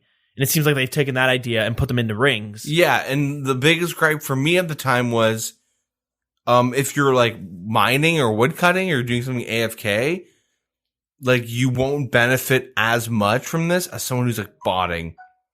You know what I mean? The benefits were it benefited people that kind of game the system more than people that skill how we typically skill with sound off watching Netflix. But if you're having like an imbued channel or a channeled ring, I think this is kind of cool. And we already have this implemented with the mining gloves. Yeah. So I'm not saying it's a bad thing that we're now seeing the same idea, but in rings. I'm just saying it's interesting that they've taken some of these ideas from the Arceus spellbook. And the only reason I'm bringing it up because as we go down more, there's going to be more examples that they pulled from that. Yeah. And I like how they kind of keep these ideas and try and find where they can actually work. And it's like, it makes sense, not just for the skills, but like how they're actually going, like how it actually will interact with the game, right? Like you don't want to have to cast a spell to get more wood. You want to wear a ring that has magical powers that can get you more wood. Like that sounds cooler. Like it kind of, fantasy, but like sounds cooler. It's just much more realistic. But like, the use is just, it's like there's quality of life use. Yeah, like you want to benefit from it if you're AFKing because no one's gonna want to watch themselves cut magic trees. Next, we have other content. I assume you're okay with the combat rings being imbued through warding, right? Taking it out from NMZ. I want that. Yeah. Yeah, it's stupid that it sits in NMZ, so it's totally cool for it to go into to warding. I agree. So next we have battle wards. So these are these wards you put down, and they'll give you some combat effects to you or others around it. So you mentioned before. Okay, well, what do you think of this concept as a whole? Bad. Yeah, I'm not a huge fan either. Okay, the idea itself is interesting, and I'm kind of open for it, but coming from warding, like I said, this seems like it's now you're just throwing shit to see what's going to stick. Yeah. I would much prefer in the future for this to come out as a drop from some unique boss, or a unique from a boss. You drop like a battle standard, and now you have to drop this flag on the ground, and it lasts for like a minute, maybe. I would prefer that. My thing, it's like, and it pulls enemies towards it, aggroes nearby mobs, AoE damage to mobs, like, die near it. And you're like, Slayer, catacombs, you know what I mean? Like it, yeah. It, like, it's, like, what the fuck? Like, why are you making bursting and shit easier? Like, Slayer's already, like... That's why I feel like these fit as a unique drop, because then they can't come in as fast. You can't just have some dude who's going to be making a shit ton of these just to gain experience and level of skill anyways. If you have it as a rare drop from, like, monsters, like, yeah, if you're super rich, you could always have Yeah. Monsters aggroing when like nonstop for you, which is going to make it much more AFK. But you might be dropping like 1 mil for one battle stand. Yeah. Chance to heal and casting magic. Kraken. Sanguinesti staff. Yeah. Dagonoth Kings. Theater of Blood. Like, off the top of my head. And this is me assuming the resources are not going to be too crazy, and you would be able to just make a ton of them. Yeah. So it's a little, I don't think it fits in warding. Yeah. Chance to restore prayer. Like, same thing. Recoil small amounts. What, you're going to take out Ring of Suffering at Zara now? And you're going to you drop one of these? Next, we have Conjuring. So you basically can summon things. And this was a big example that I remember coming from the Arceus spellbook. Yeah. So this got pulled from that, it seemed like, and they're using it for warding. But Conjuring and area buffs are both related to Battle Ward still. Like, Battle Wards will have 2 uses. Right. Yeah. That's the main thing, right? You get area buffs, or you could be conjuring, like, these monsters that, like, they don't specify, so I'm assuming they just, like, help you fight shit. Like, they don't tell you what their uses were. So me reading this, though, it makes it seem like Jagex wants the battle wards, and they want it to do either A or either B. Either be a battle ward or be a conjuring ward. I don't think it's going to be like, oh, you can heal from magic and you can summon an Anku. I think it's going to be one or the other. Yeah. It has multiple uses, but like I don't. What will a shade do? Why would I choose a Hellhound over an Anku, or a Greater Imp over a zombie? Might just be prices, right? So I can only think one might be range, one might be melee. Like, what do they bring to the table? Like, I know they don't want to like suss out all the details because we're gonna vote no on it, but like, what are they expecting if we say yes? Like, are they gonna start like do that? If they have it all planned out, put it in the blog, right? Sure. If they don't have it planned out, don't put it in the blog. Like through the whole process, right? Like, you don't want to like you've been that kid or know that kid that does a presentation in high school, and it's just like you need 14 slides in your PowerPoint, and 6 of them are pictures, and you're just saying stuff like, yeah, in that picture, that's the state of Ohio. And you know what I mean? Where it's like, okay, this is just like filler shit. Like, what's the point of this, right? Yeah. Yeah, it seems weird. And, like, I was much more open with it coming from the Arceus spellbook, because the Arceus spellbook is stupid right now. So I'm not really sure if this is something I would want to. I know I don't want to see this coming from warding. It's just too random. So next we have the 2 skills that would help you get materials. First one being farming. You said earlier you're not a fan of this. Well, evidently these 2 would help you get 1 resource of material, farming and hunter. And there's the only way, my reason behind that the only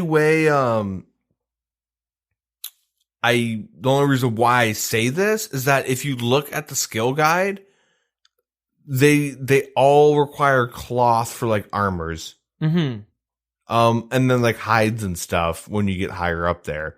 But so it's like mystic cloth, but you get flax and silk. So you have to put that together to make the fabric, right? Okay. So it's not like I hate farming. It's okay. I'll get my resources through hunter. You have to do both at the same time.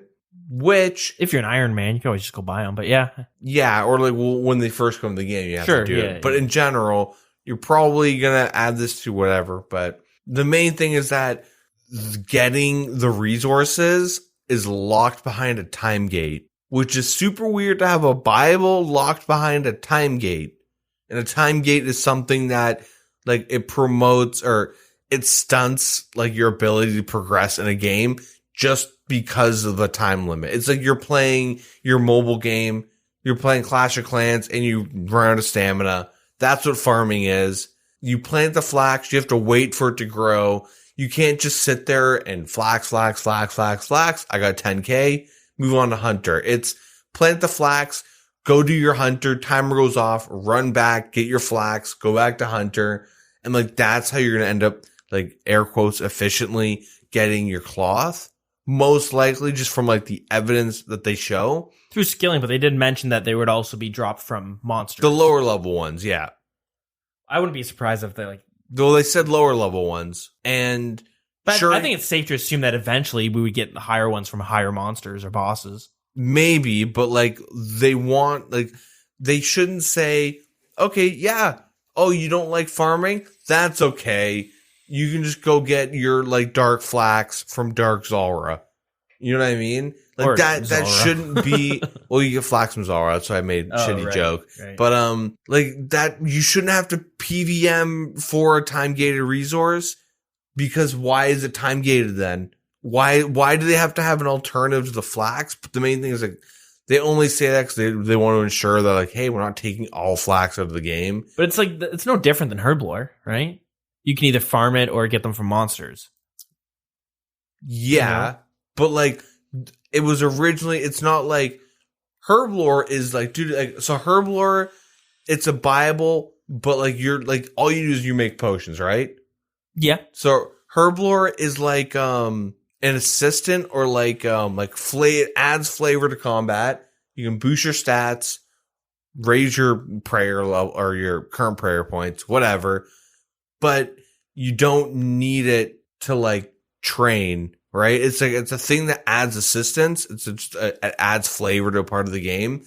They want warding to be able to make you these armors, right? Yeah. So if making the armors is locked behind some arbitrary time gate, it's weird to have a Bible that's also time gated, which means that like the materials will be like inflated due to the fact that like it's going to take you way longer to get it because it's locked behind farming, which like that was kind of the thing I mentioned in the beginning when we were talking about like crafting versus warding, where smithing and imagine like, hey, you ran out of the wood in the furnace. You got to wait for Betsy to stock the Varrock furnace. Wait 20 minutes. Hey, make sure to rate our mobile game. You know what I mean? Like that would be super annoying and weird. And like, obviously it's not going to be like that blunt. It's not that blunt with farming, but do you think your bias also comes with you're someone who doesn't like farming?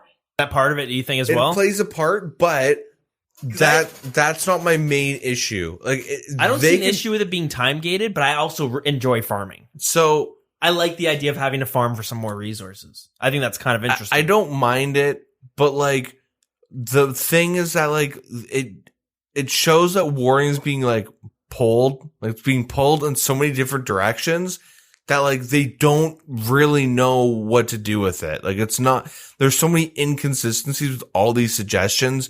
There's so many different things it covers that like they don't even know what warding should really fill, because they say, hey, well, they know what they want it to fill, but they want it to pass. So that's why I feel like they add so much more of these extra things. So like as a way for a player to be like, well, I don't like this, but I like this. So like my idea is that they should take out the armors, all that shit. They should take out everything, and they should like, even if it's for like the year, right? And they slowly implement it when they have the right numbers, the right ideas, and they should just keep it simple. New ways to imbue.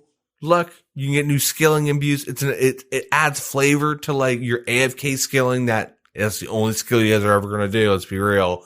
You go to Motherlode Mine. Hey, you know, maybe you'll get more gold nuggets. You know what I mean? Like, just let's add a little flavor. Let's let that be a thing. Let's like the weapons. I kind of like, to be honest, are kind of cool, but they should focus on one of those. And then they should really like figure it out. They should iron all the details. They should find out what people like and dislike about skills and Bibles and stuff. But then like work on like how to make that okay, or like make it like work for warding. They shouldn't have like all these weird ways to interact with the skill and then have it come out on day one. Like they should just, it's a lot for a day one skill. They should focus on like, magical type jewelry type thing, you know. Even if they came out with like a revision 3.0 and it was like a really in-depth, this is how we're doing battle standards, I'm more receptive to that because at least they like have a direction. Right now, they don't. They're just like magic things you make, warding. And it's like. But again, it's good to be aware of the problem that they realize with many other things in the past that if it's lacking in any way, people are going to vote no because they don't want dev time being spent on it. Like sailing, right? Sailing had one direction it was going, but people were like, no, we want more from it. And it got squashed because of that, right? So, well, there's a lot of weird things with sailing. And one was kind of like where the community was. I mean, I bet you sailing would pull way better today than it would have when it did. I would say so. People are craving that new skill. Yeah. Especially a combat related skill. Yeah, exactly. Right. So like my thing is that Jagex knows things don't pass but like they don't sit down and talk to the community and be like, hey guys, look. Well, they do though, right? They do it a lot. And Q&As, no, but like they don't like really like spell things out on like, why don't you like, you think, don't tell me why, because honestly, like going through like the subreddit this week, like I'm a veteran player, listen to me on this is why warding's bad. And then the guy like admits he's been playing for a fucking year. Yeah. And you're like, how is this front page? This guy's making shit hot takes. Like this guy's an idiot. People are eating it up. People are like, warding sounds amazing. And you're like, warding has some really good things. And I understand why people like and dislike it, but some people literally dislike it because it's a skill. And like, there's just so much like stupid opinions that come from like a really selfish place. And like, if Jagex were to like sit back and like the people that like actually care to explain like what their goal is with this skill. And then if they like take into consideration why people hate skilling so much. And if people like are honest about it, like if there's like an actual discussion about why there hasn't ever been a new skill added to old school, which is like kind of messed up. Like I don't want a new skill in the game, but if they were to implement one that is good for the game, in my opinion, then I'll vote for it, right? Like if they come out with like some good ass reasons, I'll be like, this fucking sucks, but I'll vote yes. And like, if they were to be like, hey, look, we get it. No one wants to do warding. How about this? Quests and shit won't be locked behind it unless you really enjoy the skill. We could have a quest expansion that gives you experience in it. We're not going to lock raids 3 behind 90 warding. Don't worry. You know what I mean? Like, because like, honestly, you don't need a skill in this game to do high level PvE. Like you don't need to do it. So people don't do it and they dislike it. And like, I don't know, add Slayer 2 if we really want a new skill, I guess. But like, they don't like exactly know why things aren't passing. And the community is just being dumb. It's like, not just one or the other. There's people vote no for their own reasons, right? Everyone has their own different reasons. Yeah, of course. But that being said, this poll is going to be coming out until sometime in May. They've sent surveys out. I don't know if you've gotten one. No, but they sent out surveys, and you can check your inbox to see that this is where the survey. This is where you can get it. I got it in my email, but I checked my inbox in game first, and that one will ask you. It's asked you what you want out of warding. What do you like about warding? What don't you like about warding? How much do you play? How many accounts do you have? What levels are they? How often do you play? You know, so it's asking a bunch of different questions. So I think when you said they're going to come, like you want to see a third blog going more in depth, I think that's what we're going to see. And it might even get tweaked even more once they get those surveys and calculate them all. There's always going to be a loud group of the gamers that say like, we want more out of the skill. Like, what do you want? Like, this is what happens when you want more. They throw so many things that aren't that good because it's like, they're trying to please everyone, but nobody is really pleased because like everyone's conflicted. It seems like your gripes are half towards Jagex, half towards the community. Oh yeah, 100%. Which is, I would agree there. I'm probably about the same. It's hard when they're trying to appease so many people. It's one of the negatives when it comes to the polls where you're having to appease. You're trying to appease everybody. Yeah. Right. And I mean, I'm not saying they should just drop this without pulling it. I'm just saying this, it's just it's what we have to deal with, right? Yeah. So. It's just like I guess the last thing I'll mention is that they should like at least figure if warding ends up being scrapped, like I'm gonna like kind of be cheesed. Even though I don't want a new skill, and as of right now, I don't like warding as a concept. It's got some really cool things I do like though, but I want them to like at least have a good understanding on why none of these updates are passing. Mm-hmm.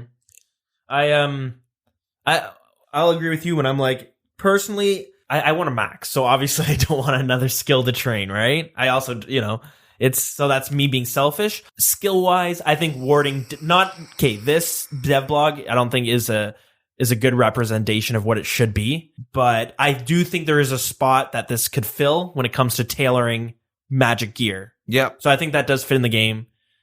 So this skill I think would be good for the game, but just not as it is depicted in this dev blog. Yep. And I will say that I'm going to take a guess though, but I think if this doesn't pass, I don't know if they're ever going to come back with another skill. This will be the third skill that failed. Yeah. And each time a skill fails, they kind of spend longer coming out with another idea, right? Yeah. Well, it's like sailing, artisan, and now warding. That's 3 skills. Yeah, which is kind of shitty, but they try to do too many things. Like they were implementing summoning, divination, not as much divination, but still some, and like intervention, I guess. Invention? Yeah, invention. Watching too much of that intervention? Yeah, too much for this podcast. What is it, A&E or whatever? Yeah, something like that. Whatever. TLC, probably. The Learning Channel. Yeah, learn a lot there. Yeah, strange addiction. Again, let us know what you think about warding. Yeah, so that was devblog number 1. Mm-hmm. Shall we get through number 2?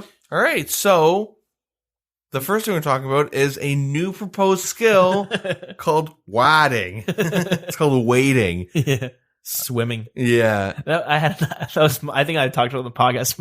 I think I was like stoned one night or something a long time ago, and I came up with this idea. I think I was at work or something. I was like, I came up with a new idea for a skill, and it was I'll quickly say it. It was there's like underwater city, like a whole world underwater. But when you went underwater, that's where you're trained swimming. All your skills went to 1. They got reset, and you had to train them underwater now. And as you train them, you level up your swimming. And you level up your swimming. And depending on what level your swimming is at, is how high you get those other skills. I posted on the subreddit. People shit on me hard for it. Never talk about it again. Guys, I found a new AFK method. Treading water. Yeah. 6-hour AFK. Your dude just like sitting there. Bicycle. Synchronized swimming bosses. Yeah. Anyways, on to some quality of life changes. This Salve Amulet has been recolored to make it distinct from the Salve Amulet E. All right, I got some big issues with this. It's blue, and I'm colorblind. I actually don't like the color, I'm going to be honest. No? No. But whatever. Cool. Sure, whatever. As long as it's like, yeah, I don't know. Whatever. Drawing staff. So it's no longer an auto-casting weapon, and this will prevent it from disrupting the auto-cast settings on other staves that are more commonly used for combat. I wasn't really for this, but it happened. Whatever. I don't have it. I don't need it anymore. So nice. I'll be there soon. Yeah. And if you're auto-casting with drum and staff, just stop. No, man. You gotta do you. You gotta shred. Yeah, that's true. To each their own. Yeah. I just want to inconvenience people because it doesn't inconvenience me. You know what I mean? I need to give more value to my elite diaries. Birdhouses now have a left click or a tap to build option, which will put the best birdhouse in your inventory, providing you have the required hunter level. Cool. Yeah, really, really bad. No, I'm kidding. Nice. This one I'm pretty happy with is the Shiloh Village. So Mosul Rai, that one dude. He now has a left click or tap follow option just to quickly get in the Shiloh Village. Nice. Skipping the area with the undead ones. This will be defaulted after completing Shiloh Village. I mean, I just use the gem gloves, the Karamja gem gloves to get to like Durdell. Would have liked this if they had this a couple years ago, but whatever. Easter event. It ends Thursday the 25th. So make sure you jump on that. Ways to make like $1 million an hour. What? Yeah. I'm not going to tell you how, but you need 3 accounts. Oh my god, that should not be money making. For your money making guide, if you have a whole section like, okay, this is for your accounts if you have 5 or more. That's kind of honestly, it's the direction it's been going. Yeah, so before you listen to that, when I release it, you're going to need a Rune Dragon alt. You're going to need a Bones to Peaches and a Dolo PVM, which is a alt for PVM that you use alongside your main to help you kill bosses like Saradoma and Ziliana. Yeah, okay. I'm totally kidding, by the way. The helmet, okay, I actually really like this year's helmet for the Easter Bunny. Oh, the bunny mask. It's so creepy. Yeah. But it's just maybe it's because I saw Donnie Darko and the whole bunny outfit dude. I don't know. Have you ever seen that movie? Nope. Oh, that's pretty good. Anyways, the Gauntlet and Zalcano playtesting. Ooh. If you're a UK player and you're interested in applying for an invitation, they have a survey. We'll be asking about basic account details, display name, stats, passwords, etc. Contact details, and availability. And you can possibly play test at Jagex HQ over 2 days, travel and stay covered. So, hey, you know what? Tweet Jags, but yo, get Deegan and Dills there. I might have work. Fuck them. Who it's cares? It's going to cost you a lot more to fly them out, but hey, it's... Yeah, I might upper decker your toilet and give you a big old talk on warding, but for realsies, if you live in the UK, get some information back to us. Get we'll hook you up like spy cams and shit, and then you'll just get kids. Okay, never mind. I hate that. No, I'm joking. The thumbs. Yeah. No, but yeah, you want to, hey, what up, Wild Boys, Spy Kid, I can't think of a joke. I'm lost. Yeah. Get out there, we'll get you those Google glasses, you can live stream the whole thing straight to our, yeah, you get us that inside footage, and I promise I will complain. I will complain about this playtest. No, but it's really cool. They have I like how it's not just like, oh yeah, those guys that tweet us all the time that are high level PVMers. It's like, hey, you want to get involved in this? Yeah, come check it out. And then merch store, which they got some new Easter stuff. I want to get those goddamn socks. They have some socks. Shipping's gonna be like $30. It's gonna be so much to get the socks. But they have funny little Easter socks that look dope. But you could is anything RuneScapey about them, or could you just those exist outside of? They have yellow text on it. Oh, okay. They say fancy socks, like fancy boots. Yeah, that's funny. And then there are Easter Girl and chicken soup pins and from Angelscape mystery bags. What? Loot boxes.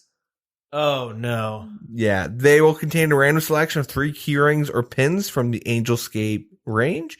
And a 1 in 10 chance to get sold out limited edition loot. So they ain't sold out. Dude. They've just been pulled. What is this? Dude, we're getting loot boxed. This is IRL micro. This is how they do the microtransactions, which, okay, I'm okay with that. You go ahead, do your IRL microtrans, so like a merch store. If you're... Yeah. I guess so. No, but that's actually... That has to be a fucking joke. Is this April Fool's? They're making up for it because we didn't get one this year. Loot boxes. We can buy literal loot boxes. I am a sucker for that type of shit, though. I actively have to stay away from trading card games. Yeah. They will suck me in. Yeah, good old Jagex. So, other news. Attack style change support tickets are going to be closed today. Yeah. So, this is not helping you. Yeah. Beginner clue scroll drops have been added to the following. 100% chance from Bryophyta and Obor. Cool. I really like that. Yeah, it's a good idea. Hill giants, ice giants, moss giants, muggers, dwarves, skeletons, hobgoblins. Cool. Boom. The painted POH helmets, shields, and banners crested with Sarazami Gothics now act correctly as god items. The third age plate used to disappear visually if you looked at it on certain angles. They fixed that if you dropped it. So that is it for the updates. I guess now we'll move on to community chatter, and oh god, it's 2 things that aren't really fun to talk about, but one's stupid and one's gross. Yeah. Really stupid. Yeah. So let's start with gross. Yeah, okay.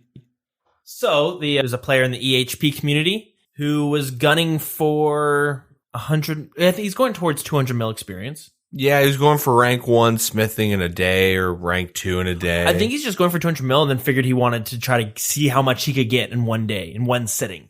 Okay. So he went for 30 hours straight, got like 11 mil, something like that experience. Got a lot, but the repercussions of... Got rank 2 for a day. For the day, like rank 2 EHP for smithing for the day. But in that process... He rebranded what EHP stands for. Typically, it means efficient hours played. In this instance, it's efficient hours pooed, nice. Which is a 0-time thing now. God. He shit his pants and just played runes. I'm not even kidding. He literally shit his pants. I was just laughing. It's so stupid we're talking about this. Is it sad that this is an actual thing? Is it sad this is what this podcast has come to? You know what's worse is that he shit his pants, but he also had to have been peeing in bottles the whole time. So, like, he could have... He tried to shit in a bottle, but realized it was a bad idea. He could have just brought buckets. Ew. You know what I mean? Is that worse? I don't know. No, I don't think so. I don't know, man. Well, like... How is this news? we just need something to laugh at after fucking warding. Oh, Jesus. Yeah.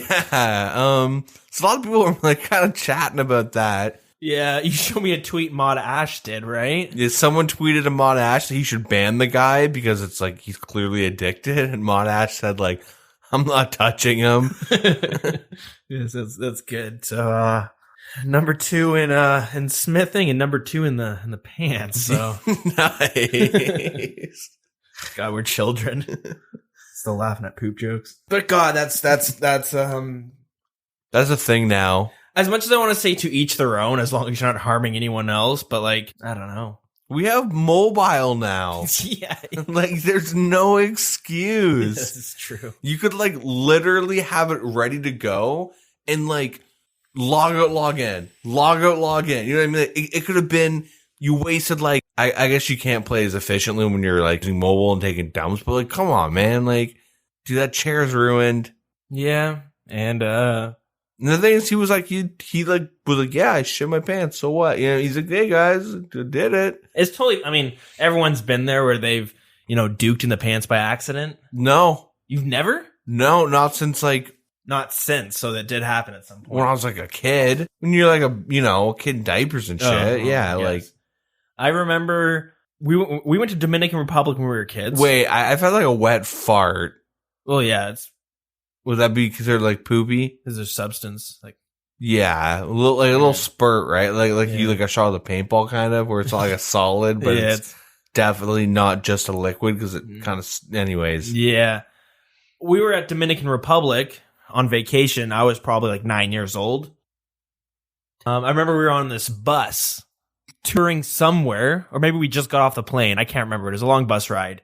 There's no bathrooms on it either, and I thought it was a fart. Didn't turn out it was a fart, and I had to sit in it till we got to the next stop. Did you just shake it out your leg? No, it was like, no. It was an ordeal? They got soaked into the underwear. And I think back on it now, like... Just tuck it into the Dominican forest. Well, the fact that I was even like, I'm just going to fart on this bus. Like, God, what a shitty child I was.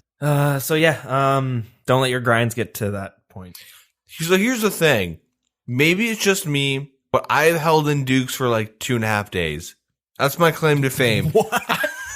That sounds like just as bad on the opposite spectrum in a way.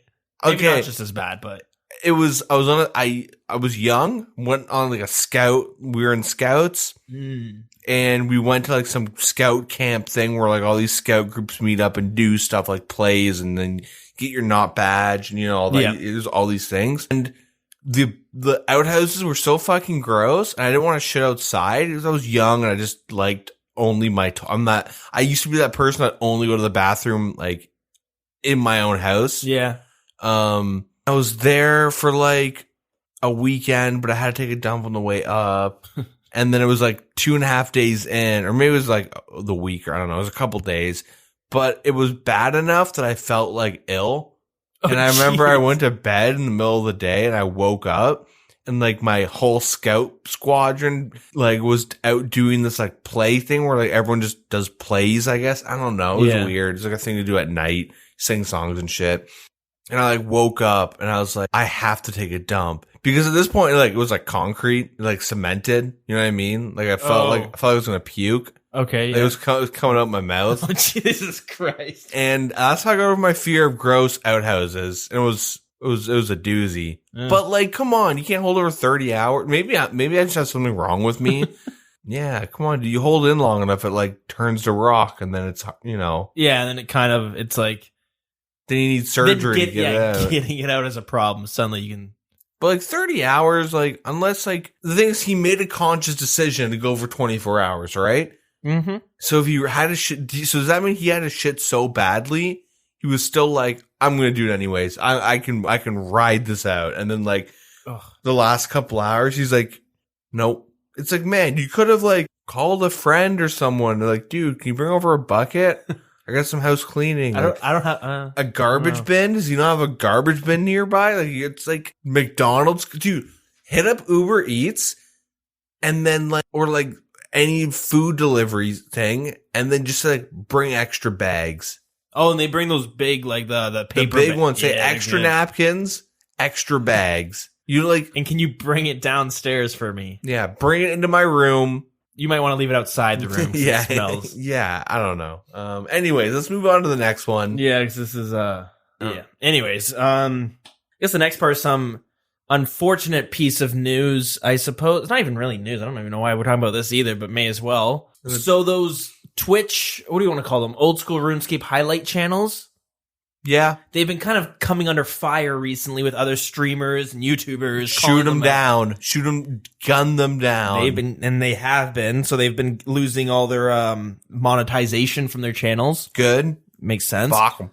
They have, I say they because reading into this, it seemed like it's like some underground secret society of highlight channels. It's probably one dude, like fucking like a program that does it for him, right? But they ended up messaging some content creator, a female, and basically threatening or blackmailing, because this streamer, this content creator was basically calling this channel out a bunch, talking some mad shit. Yeah. And saying how like they're not a good thing. And well, anyways, that channel started blackmailing her, saying, hey, we've hacked into your account and we've got some nudes. Mm-hmm. So if you don't stop talking shit, we're gonna leak these nudes.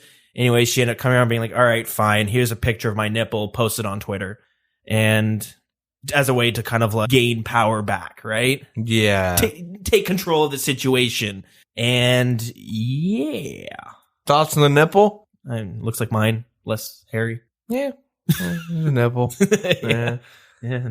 But it's a shitty thing to be put in that situation. Mm-hmm. I mean, I don't know what kind of shit you were. Know how the things you were saying rustled their feathers that much.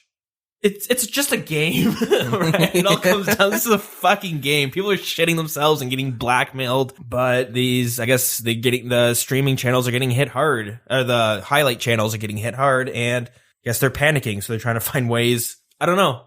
They're already in a bad spot. I don't know what one person talking shit is going to do. I mean, we've talked shit about it. Next thing you know, what are they going to do? Release our dick pics? Ask them. 50 mil. That's what I said. I've been requested by random dudes of the GE. True story. To sell you, send them dick pics? Yeah. Have I ever said this story? So, like, I was bank standing, and I found out a dude lived in the same town as me. We were just like, having a normal conversation. And then he was like, yo, snap me that dick pic. And I was like, what? He's like, yeah, dude, send it. I was like, no, what the fuck? And like, we were just like, he doesn't know, like, he doesn't have my Snapchat or anything. But then it became an ongoing joke between me and my raid buddies. Like, I'll send dick pics for 50 mil. But he kept hitting me up to send him dick pics. He doesn't know who I am, doesn't know what I look like, doesn't know the size of it. It's just weird. Just a RuneScape thing. But 50 mil, it's all yours. Is that sort of right? Well, like, It's a service, right? Yeah, okay. Yeah, fair enough. Yeah. So I guess never mind. I didn't say anything. No, it's rule trading. If like you're trading like I'm in a bad place right now. I'm in a bad spot. Jagex, wait, hold on. I can explain. But yeah, I don't know. That's weird. Anyways, to wrap everything up, warding happened this week and not much else. Yeah. Just I wonder nonsensical how we're stuff. gonna top this episode next week. I think this is a new low. I think we've hit like every check mark. We got Wait until Rune Fest and there's like the Rune Orgy room that happens. Or yeah, bottle service, bucket service. Now we're gonna need buckets. yeah, there's like the bathrooms, all the urinals are taken out. They're just buckets with like a tablet sitting there. It's like a trough, just one big trough that you just sit on. Anyways, let's teleport back in time. Yeah, let's go back. Fuck out of this spot. Back when we were normal people. And if we did shit our pants, it was kind of normal / an accident. Yeah, It wasn't conscious. Like, did you think you like sat down being like, I'm gonna be here for 24 hours and I'm gonna shit? Like, do you think it was like as soon as he felt the inkling, like the smallest little feeling, it's like, all right, let's let it go. Like he's like, do I have the shit? Oh, here it Not comes. really, but fuck it. like one of those things. Yeah, I don't know. All right, so this is the segment where we get to teleport back in time to 2001. Well, we're currently going through 2001 and talking about the updates that came out week by week as it happens today. That's a weird way of explaining that, but anyways, we will be teleporting back in time to 2001, April 6th and April 11th. And you might be thinking, well, last week, didn't you already cover something from those 2 weeks? And that was a couple weeks ago. I don't know what happened, but I done fucked up and accidentally read from 2002. So, Yeah, so we spoiled a whole year's worth of content. yeah, that's not good. So we're skipping to 2003. We're actually in 2018 right now. Before we get in on this, little Deegan lore, I accidentally watched the last season of The Wire instead of season 3. And I was like, what the fuck is going on? And then I was like, oh, I skipped half the, oh, god damn it. So I'd like go back knowing all this shit. Yeah. Anyways. It's like the Seinfeld episode that happens in reverse. Yeah. Except it wasn't as funny. Yeah, it wasn't planned that way. Anyways, massive update coming from April 6th, 2001. So Asgarnia gets added to the game. Mm-hmm. So that means what got released was Ice Mountain, Monastery with healing monks, the Dwarven Mine, Goblin Village, Evil Red Monks, aka Zamorak. Yeah. What are they called? Zamorak? Zamorak Monks is Zamorak, or I don't know. And then Black Knight Castle. The city of Falador is brought into the game with a White Knight Castle, Chainmail Shop, and a Maze Shop. Port Sarim is added into the game with a food shop, Battle Axe Shop, and Ice Giant's Dungeon. And with that came 4 new quests. Doric's Quest, Spy Quest, what? Go on a spying mission for the White Knights. Also known as Black Knight's Fortress. Right.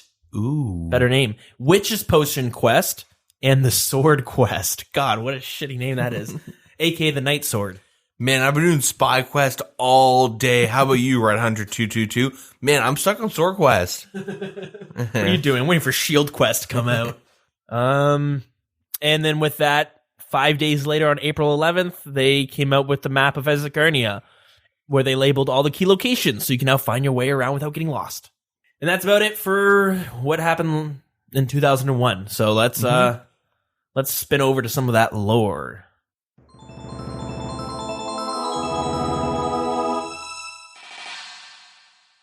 As we know, when Zarek left the Great Kurend in exile, he left with a crew of people, all serving different needs for him. One such figure was one of the elders from the Arceus house.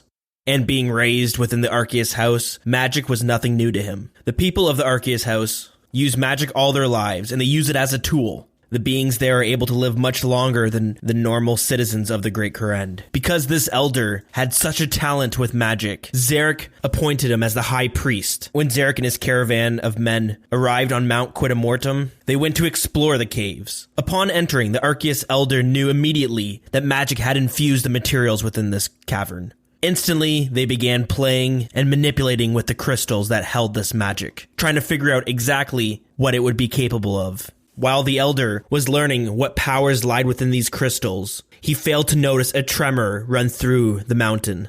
Part of the cave that he was in collapsed on top of him. He was pinned against the rocks and rubble, unable to move. But because of the crystals, he was able to use the magic within them, and he noticed he could move and control the rocks that had fallen on top of him.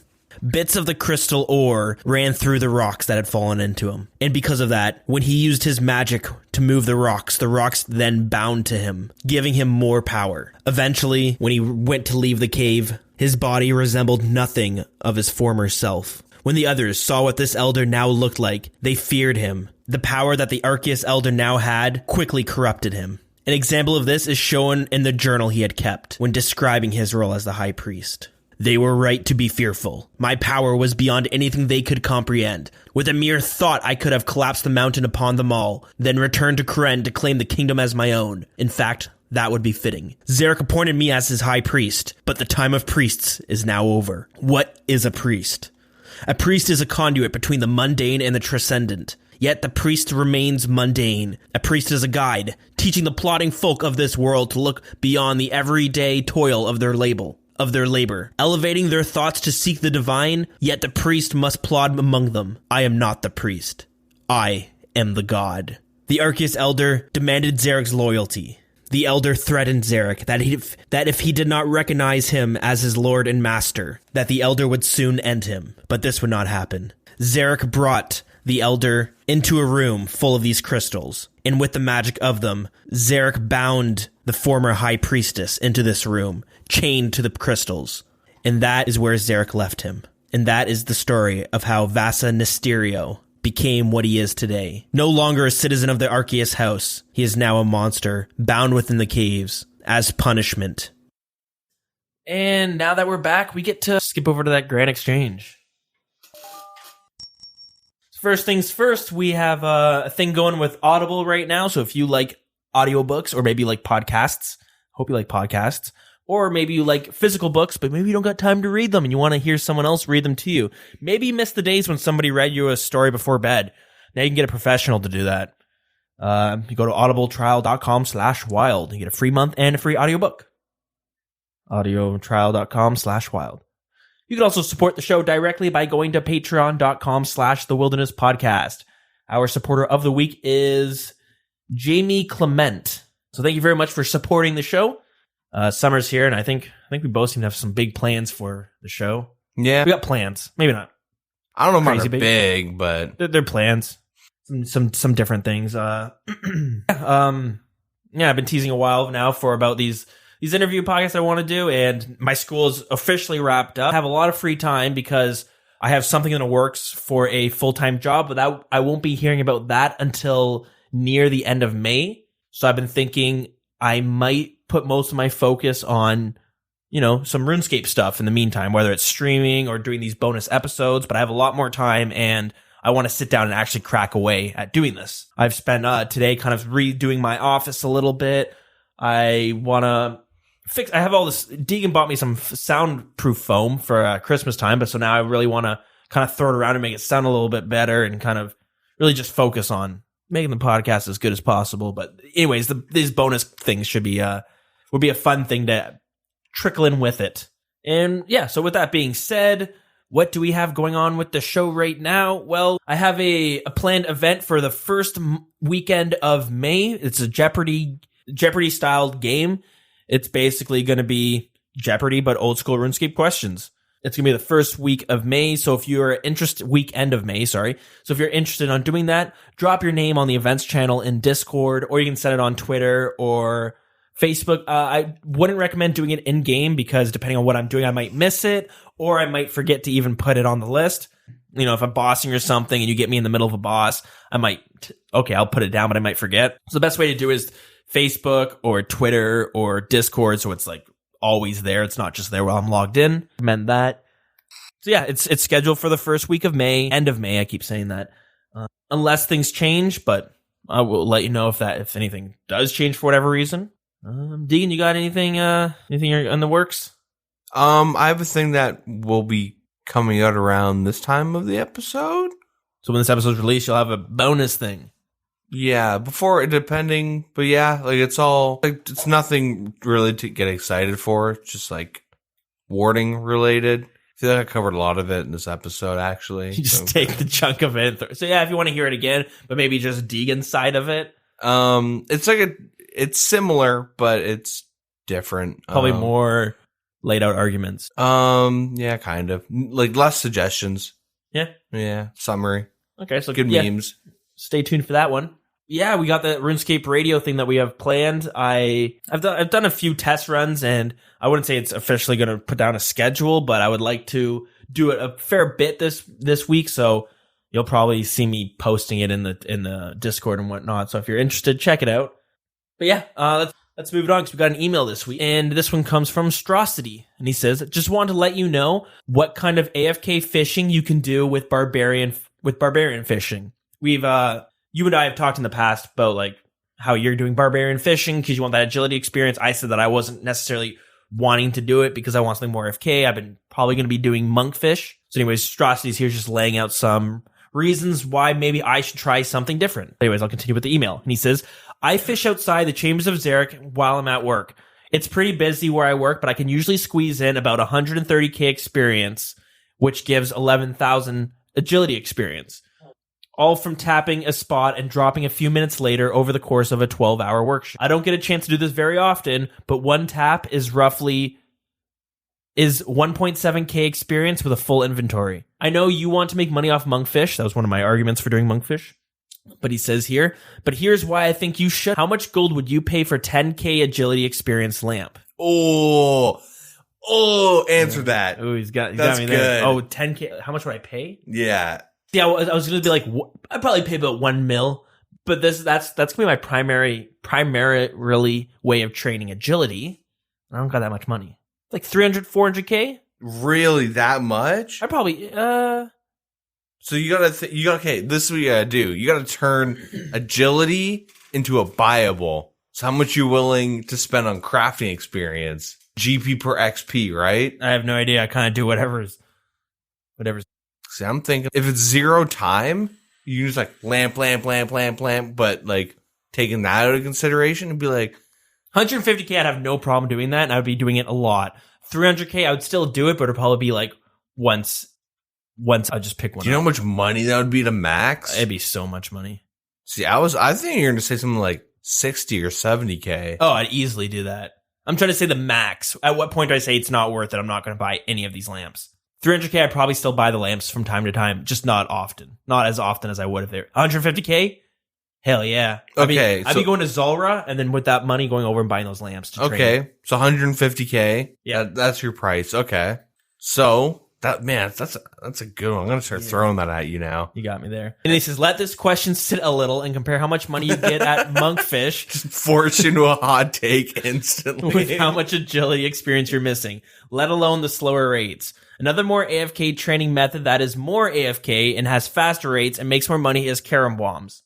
The spot doesn't move, and with a quest cape, which you almost have, that's true, you can teleport pretty quickly there with Fairy Ring Code DKP. You could then use a Ring of Dueling or Eternal Glory to get out. You just have to fish some Karabwanji on your own time, which have been heavily buffed. Pretty strong arguments there. Yeah. I'll be real. He's convinced me at the very least to try barbarian fishing. Or Karam wands. Or Karam bombs, yeah, that's true. Yeah. So I'll try them out. We'll see how that goes. So thanks for that suggestion, but it doesn't end there. The second bit is for Deegan. He explained in the last podcast how he makes money and then stops doing dailies. You get what I'm saying there? Like I'll do dailies until I hit like a certain threshold of cash. Is that what you do? If I'm running, like, I'm hurting when you see me gearing up for a herb run. You're like, this is like 200k in the bank. Yeah. Like, I'm sweating. Yeah. I mean, I always do my Zaf staffs now. I've gotten good at that. But like, yeah, other dailies, nah. So then he says, a possible fix for this would be to take the amount of coins and turn them into plat tokens, hiding them in your bank. And this would treat it like a checking and savings account. This would probably help get the stack up faster than you'd realize. And he says, thanks for the audio content. That's kind of interesting. I would, yeah, I might try that out. Right now I have the plat tokens racked up from some people who donated a bit of money for events. Yeah. So I have that there. just so I don't get it mixed up and I'm not having to keep track. But I mean, I might even try that in the future because that'd be kind of interesting just to see how much money are you making from Zaf staffs every day, right? Yeah, I mean, you can you can calculate it, but seeing the figure there, you might be like, oh, hey, it's like kind of forgot about it. A couple months go by and like, wow, look how much money. Even like herb run, just sell them afterwards. Plat tokens, boom. NMZ boxes, boom. Yeah, exactly. So thanks for the email. There's some great suggestions there, and you did convince me to try barbarian fishing. So I'll let you know how that goes once I get there. I'm still working on that rune crafting though, unfortunately. I'm just saying, I had a day off, played Rainbow Six for the whole day, and I had like 300 or 400k fishing experience for that day or something, or maybe it was like 300k fishing the day. It's not bad, and then agility too, and you're like, oh, decent. Yeah, not too bad at all. So I'll come back with a synopsis in the future. Anyways, if you want to come hang out with us in game, you can do that at WildCC, or you can email us at the wilderness podcast@gmail.com. It's not, or you could email us. You could do that as well. Anyways, and or. Our Facebook is facebook.com/The Wilderness Podcast, and our Twitter is @The Wilderness RS. You can also join our Discord. There's a link posted on Facebook and Twitter, or you can bug one of us in game to get you a link out there. Deegan, you got your stuff? Twitch, Twitter, Deegan RS. Slowly phasing into the Twitterverse, and what a time. Whoa, yeah, this is the time to do it. This is definitely like, I should really stick around. Look at all this content I'm missing. Yeah. I can shit on JMods. I found out I can shit on JMods for like warding and stuff, which I've been doing a little bit. Finding out EHP stuff and then seeing streamer nipples. Yeah. I'm like, Twitter's not that bad. I'm going to stick around. Whole world of nonsensical stuff. Yeah. Yeah, and my Twitch is The Dills. If you want to come check out some of the test streams that I'm going to be doing this week, you can do that there. All right, and our song of the week is going to be Deep Down. It is this track that is unlocked at the bottom floor of the Haunted Mine. It was composed by Ian Taylor, and it came out December 21st, 2004. Mm-hmm. And I think that about does it over here for us. Yeah. So, yeah, thanks for listening to episode 130. You can check in next week for episode 131. You know, maybe we'll skip it. We'll get straight to 132. Oh, that doesn't make sense. We'll do 131. Yeah. We'll be consistent. Consistent for now. So thanks, guys, for listening. Until next week. Yeah, have a good one. Take care.